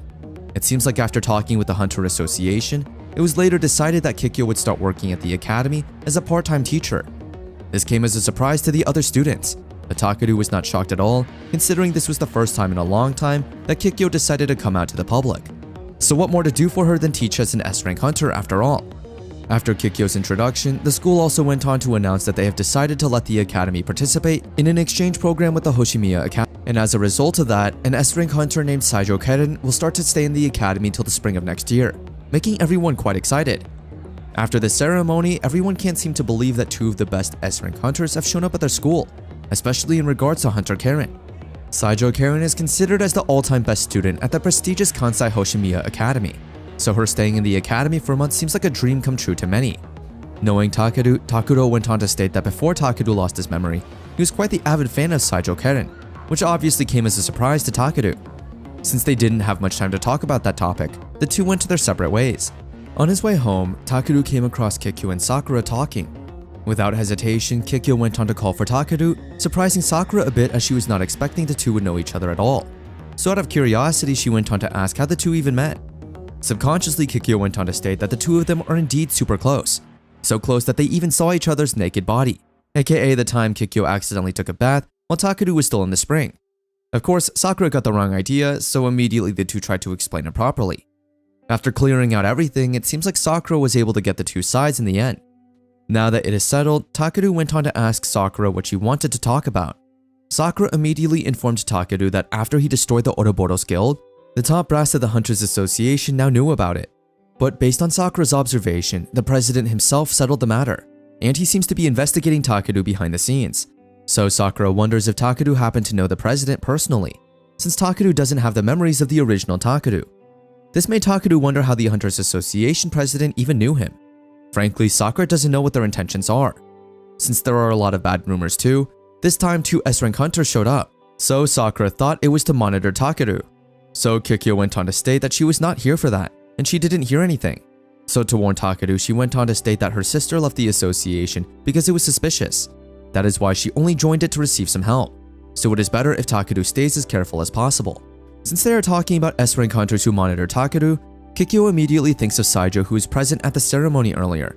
As soon as they started talking about her, Saijo then entered the scene, surprising everyone, saying she was just waiting for everyone to finish their talk. Without wasting a minute, Sakura went on to ask Saijo if she came to this school to monitor Takeru. But since that was not the reason why she came, she immediately denied the accusations.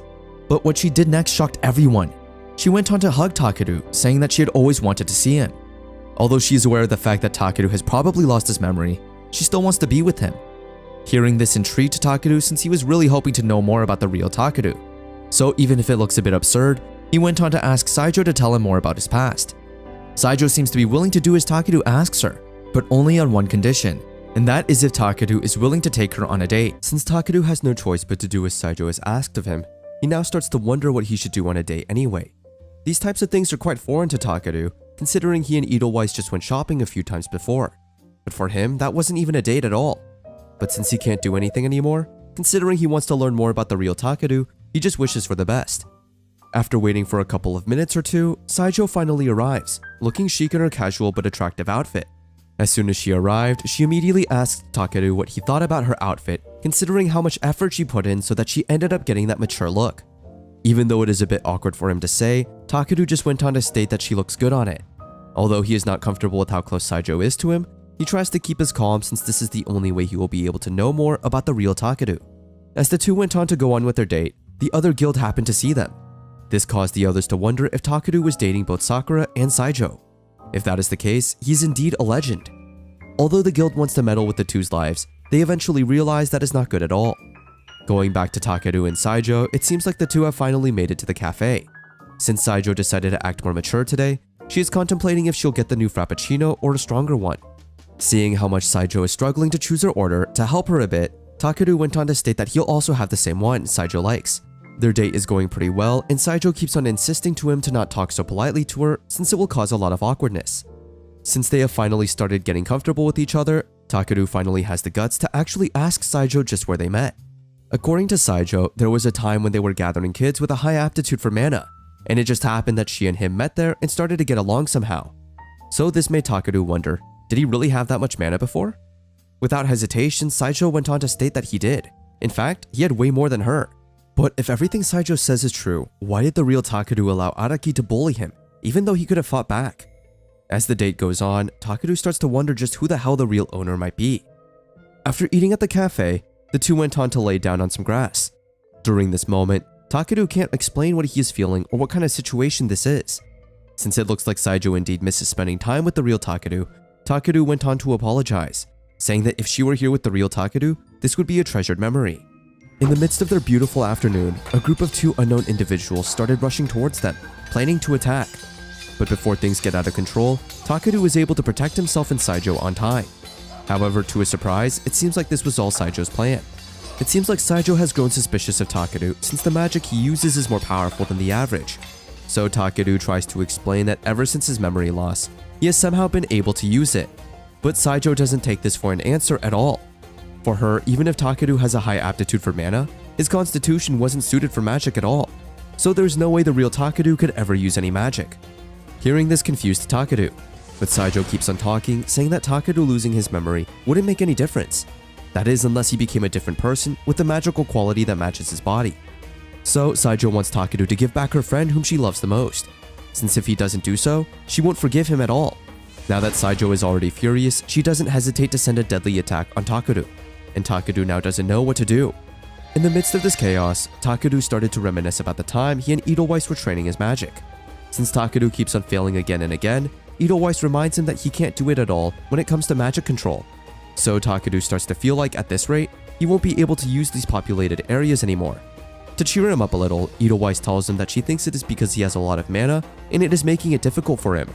So as a tip, instead of trying to hit the target immediately, Edelweiss thinks that Takeru should try to take into account the surrounding area first and try to keep it safe. Hearing this gave Takeru the idea of what to do next. Seeing him go makes Edelweiss quite happy.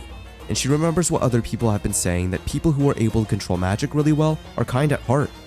If it is Takeru, who is trying to save them, who are complete strangers to him, then it is safe to say that in no time, he will be able to make it happen.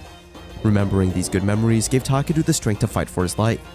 As Saijo's fire monster went on to start initiating his attacks, Takeru tries to repel his attacks with his power. While fighting, he tries asking Saijo to hear him out.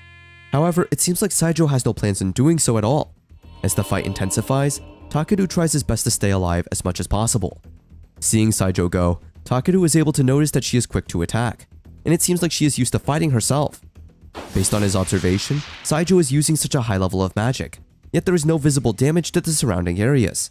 This means she has a delicate control of magic where only the intended targets gets damaged. The fire attribution is said to be really hard to control, but Hunter Saijo can freely control it as she wishes. That is maybe why she's also known for her prominence. Takeru knows that if just defeating her would settle this, it would be nice, but Saijo is thinking of Takeru and is angry. And since he knows that this is all his fault, Takeru just can't bring himself to attack her. So he starts to think about what he should do if he can't get her to listen to him. Seeing Takeru go increases Saijo's suspicions, since she knows that the real Takeru was never able to move like this at all, as he didn't have the reflexes for it. The real Takeru also wasn't able to use any magic. So although this man looks like Takeru, Saijo just knows that he is completely different. Just thinking about it makes Saijo feel like she is going to go crazy. In the midst of this chaotic fight, Saijo suddenly remembers the time she and Takeru were still kids. It seems like among all the other kids, Takeru is the only one who loves Saijo's firepower. Even if she hates her own flames, it seems like Takeru couldn't help but love them. This caused Saijo to feel a bit emotional. That is why since then, Saijo has done her best. She worked very hard so that this flame that burned Takeru once would not burn him ever again.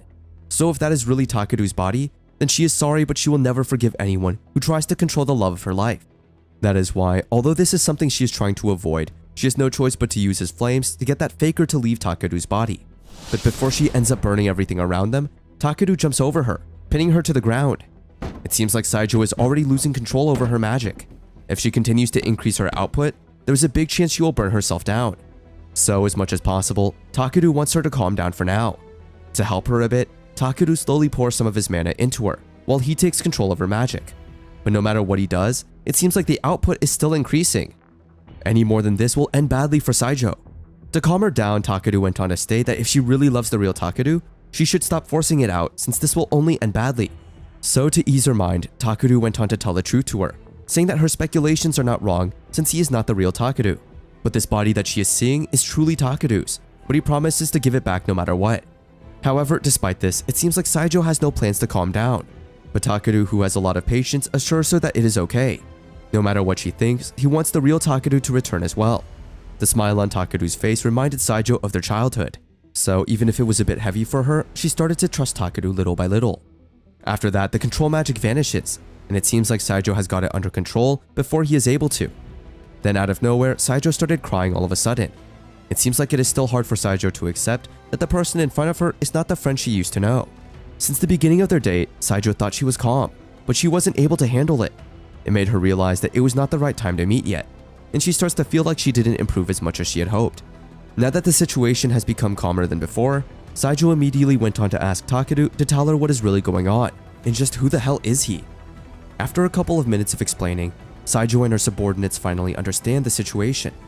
According to what Takeru has explained to them, he actually got summoned to an alternate world, saved it, and then died after. And it just happens that as soon as he woke up, he was already in Takeru's body.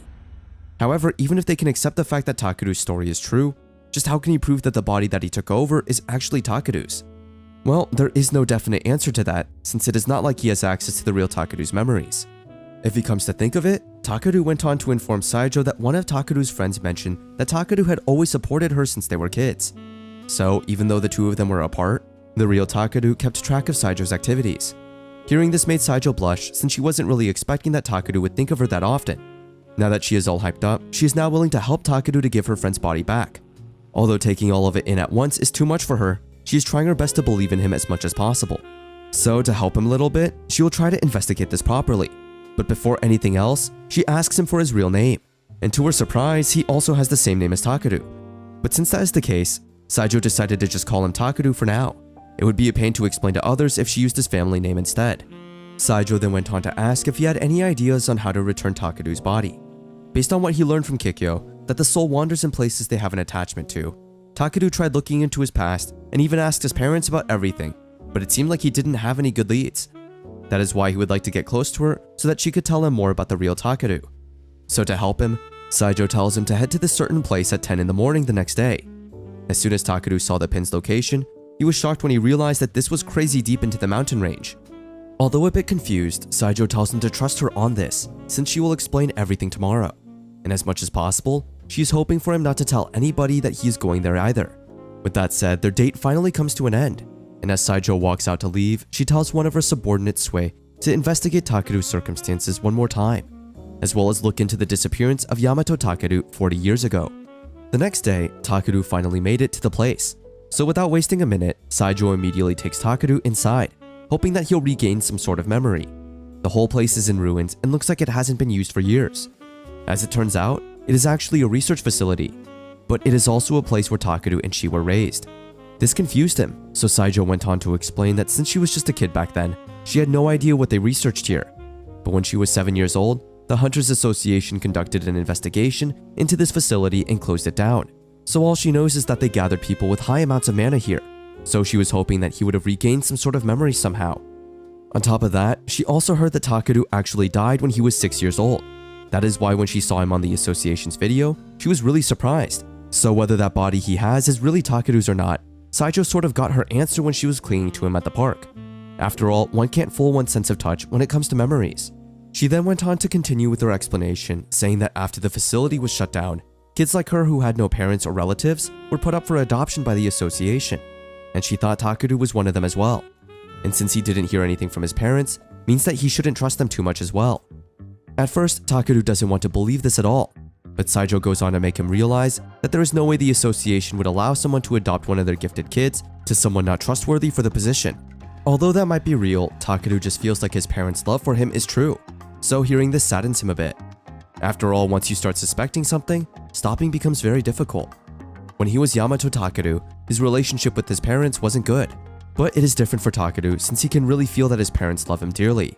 So if he lived a little longer and worked at it a little bit harder than Yamato Takeru, he wonders if he would have been able to see through people's emotions better. But since there's no point in thinking about it, right now what he needs to do is move forward. As they went deeper into the establishment, it seemed like monsters had also scattered around, maybe because the place had become run down. So as much as possible, he needs to be careful and not destroy it any further. As they fought each monster together, Takeru couldn't help but be amazed at how skillful Saijo was. It seems like she is able to match his movements even though she is used to being on the front line. And the fact that she is switching between support and attack is amazing as well.